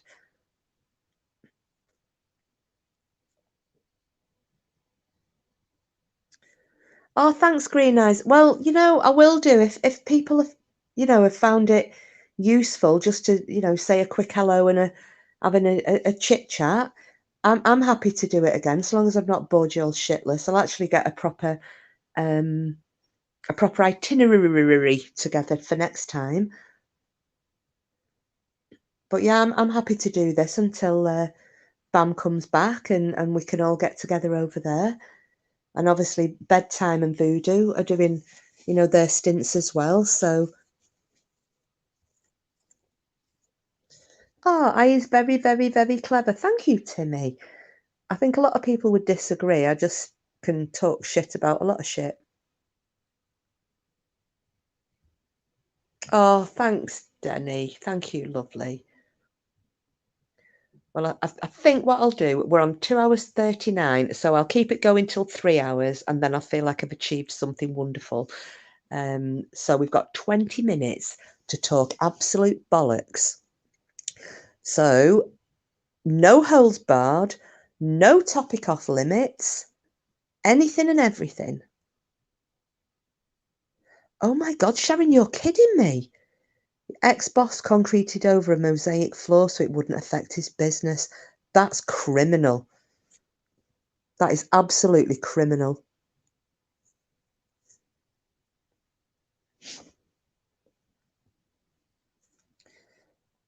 Well, I can say it because I don't think he'll be listening. And I've not seen him coming up in the chat. Not that I'd tell any of you who he was, but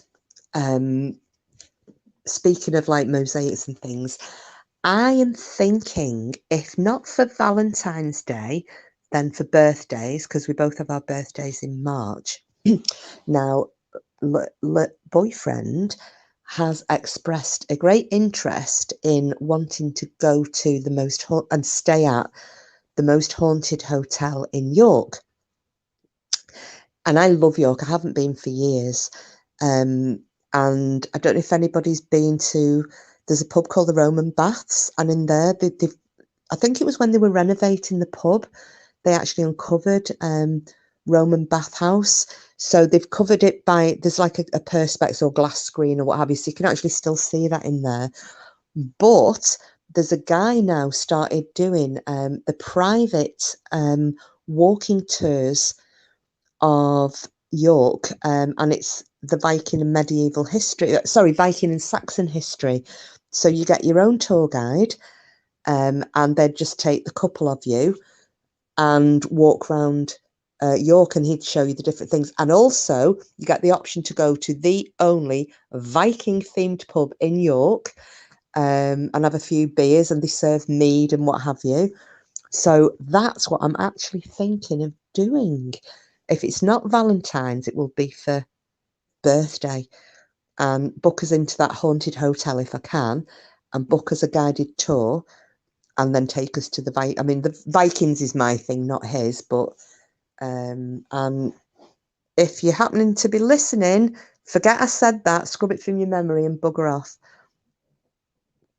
I think he'd love it too, bedtime. Maybe not so much the Viking thing, but definitely the haunted hotel thing. And I've not been to York for years. I used to go every February for the Jorvik Festival. It's the biggest Viking festival in Europe, believe it or not. And it's amazing. It's absolutely amazing. So I'm really hoping that they can host it, because obviously the last 2 years with bloody COVID shite, they've not been able to do it. So I'm really, really hoping that the Jorvik Festival, the Viking Festival, would be on in February of 2022, because I'd love to drag him along to that. That was ace. So yeah, we'll see what happens. I'm watching chat like a bloody vulture now, just in case I see him popping up.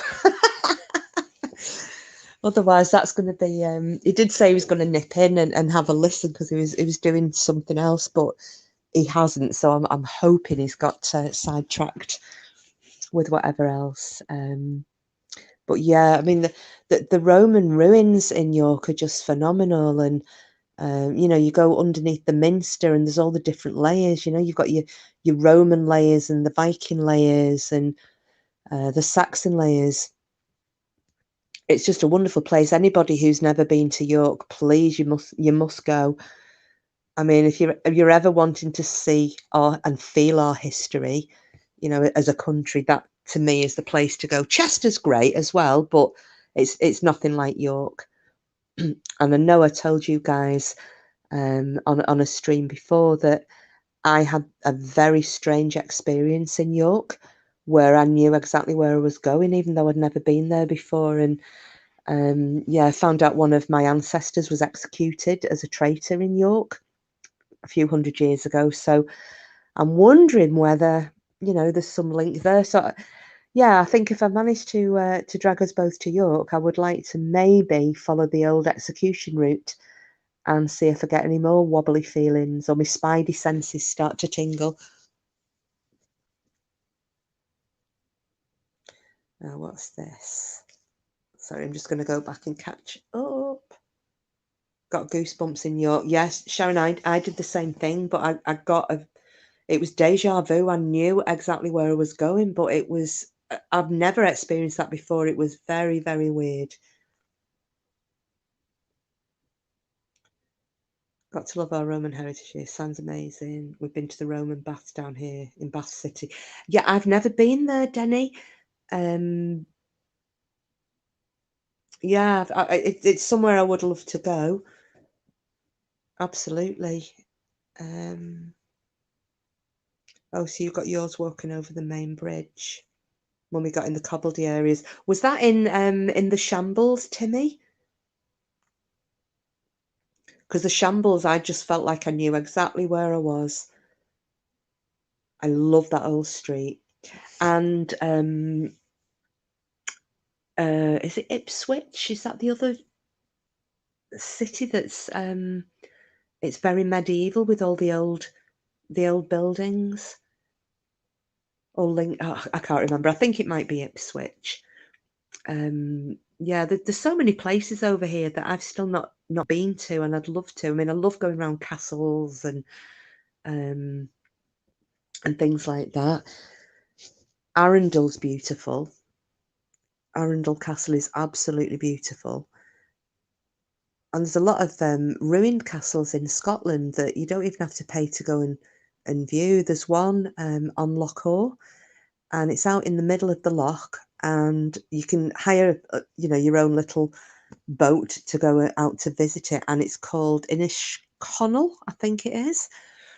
The walls there are, me and my friend went out, and we've got a little boat with an outboard motor, and we went out to the island, and the walls are something like, they're like 6 foot thick. And basically what happened, these walls are all standing, and I think it's a 13th century castle. And you're looking at it thinking, why is this not collapsed? Because it's been standing here in the elements for, 800-900 years. And basically what happened, the local archaeologist was chatting to me and was telling me about it. And they said that all the wood, the beams and everything, because, wood was an expensive commodity, it was all robbed out of that castle and taken to the other end of the loch when the clan built their new castle, and they abandoned Inishconnell.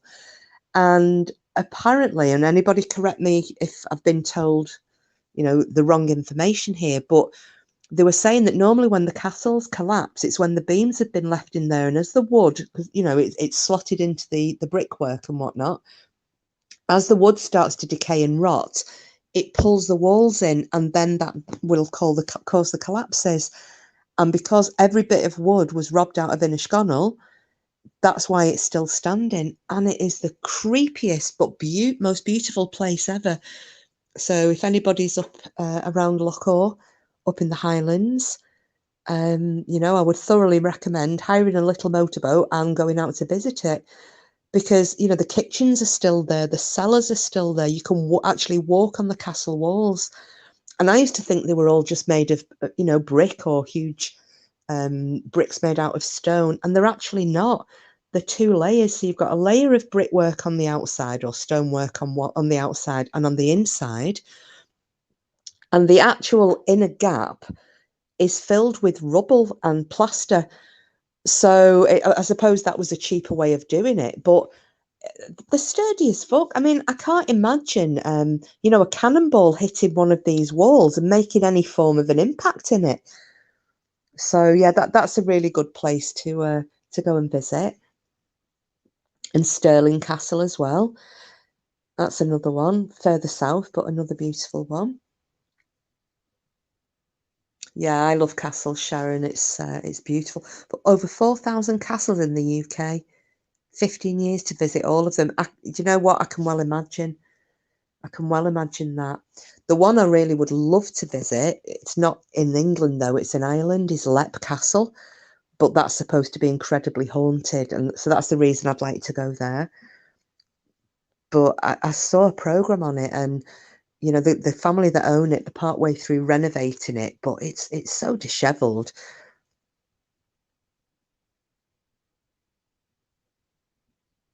What's Lady Witch? Guess I should start now. Yeah.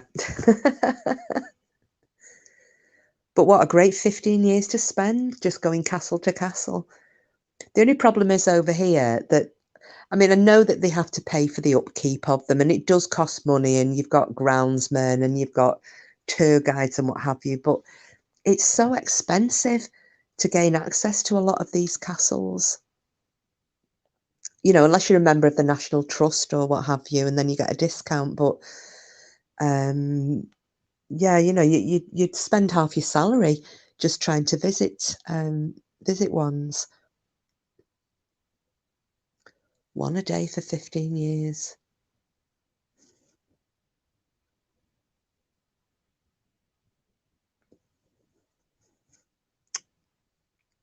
Have I missed any more comments? No, I think I'm pretty up to date. I've not done too bad there. There's a kind of castle near me. It's called, what's that? Conisbrough Castle. Just to keep. I wonder, is that similar to, because Clitheroe Castle's the same, isn't it? That's just to keep. Or like Clifford's Tower in York, which is another that's just to keep. There used to be at the at Clitheroe Castle or Keep, whichever we want to call it. I don't know if they still got it because I've not been around it for years, but they used to have, it was automated. So as you went into it, there must have been some sensor that would then set off the automatic tour. And the first time I went with a couple of friends, and it was a bit of an overcast day, and we thought we'll walk up to the Keep and we'll go in, take a few photographs, and go and grab some lunch. And we got into it, and we're looking up, and we're looking at, you know, there's no ceiling in there. We're looking up at the walls and what have you. Well, the next thing, all these chains started rattling, and this ghost noise. It was this automated bloody voice over talk of the history of the castle. I absolutely shit myself. I thought we were listening to some ghost that was coming out of the walls. So I don't know whether they still do that there or not, but it was quite quirky. Once you know it's there, it's all right. But yeah, it gave me a bit of a fright.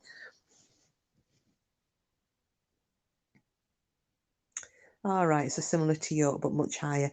I've never been to Conisbrough, so it's one for me to add to the list, Sheila. Cheers for that, dude.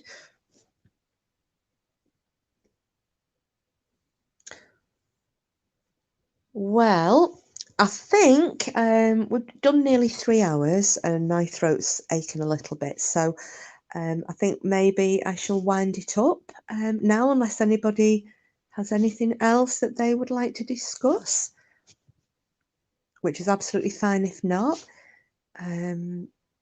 But I would like to say thank you so much, everybody, for coming in, including those who have left and people who've been bobbing in and out. It has gone quick, Sharon. It's only because I'm looking up at the top saying 2.53 hours and 10 seconds. Oh yeah, Voodoo's saying castles are fascinating. Been to a few in Germany, but normally I've lived in the UK. I envy you guys to have them so easily accessible. Oh, bye, Timmy. Thank you so much for coming in. I have been to Horton Tower, Mrs. Mercury. It's probably, if I were to fart, it would probably hit Horton Tower. And I can tell you a little bit of, I'm presuming you've been there as well, have you? I found something out about Horton Tower when I went round there a while ago. Thanks, Voodoo. Thank you so much.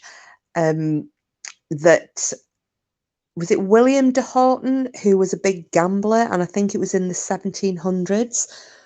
And he, at that time, all the lands from here and I think out to Southport, which is quite a significant amount of land, and he owned land near where I used to live at St Helens, and he lost it all in a game of cards, and he lost it to Lord Stanley, is it? I think it was Lord Stanley. So yeah, he basically destituted his entire family because he was a massive gambler and bet all his family lands. Happily, they retained Horton Tower, but yeah, so that's a little fact about Sir William de Horton. Sheila, if I watched from the beginning, I've missed most of it, but it's been fabulous to be in the chat with everyone. Oh, thank you, lovely. Thank you. It was very last minute. I only put half an hour's notice on that I was going to come live, but it was just for this reason, just so we could all have a chit chat. I'll sit up here talking rubbish, and you lot could all catch up in chat, because that's what we do most of the time anyway, don't we? We've got someone talking in the background, and we're all having our own conversations. So, and Voodoo's been up twice, and Tismy Denny's been up and told us a ghost story, Sheila, which you may like. So yeah, and hopefully it's not been too long and too tedious for everybody. So I don't know what you all think. If I do another one in a couple of days, you know, Voodoo and bedtime will probably do one in between, no doubt, and I can try and do another one just to give us a chance every few days to say hello, even if it probably not this long, but it's been quite good chatting to everybody and catching up. But I'll try and do what I can. And obviously, Bam, if you're listening or watching, we're all missing you. And yeah, we'll keep the home fires burning till you come back. But we're all still here. So I shall, I'll wrap it up then, guys. So thank you so much. Love you all. Thank you so much for the support. I've not felt too bad talking rubbish and chatting to you all. And it's been great having the guests up on panel. Lovely. So I shall, I'll leave this one up, and then, but Sharon, Bam and hearts. And yeah, so I'll hopefully see you all in a couple of days. But if you want to, anyone wants to leave any messages, leave them against this live and I will pick them up. Oh, thanks, Denny. Thank you. Thanks, Bedtime Clown. Timmy, Sheila, Mrs. Mercury. I know Joe was in here earlier. Frida. Thanks everybody for coming in. It's been great. Sharon, me dude. Lady Witch. Thank you. And yeah, so catch you guys later. So take care, everybody. See you all soon. Night night, and love you loads. Mwah, mwah.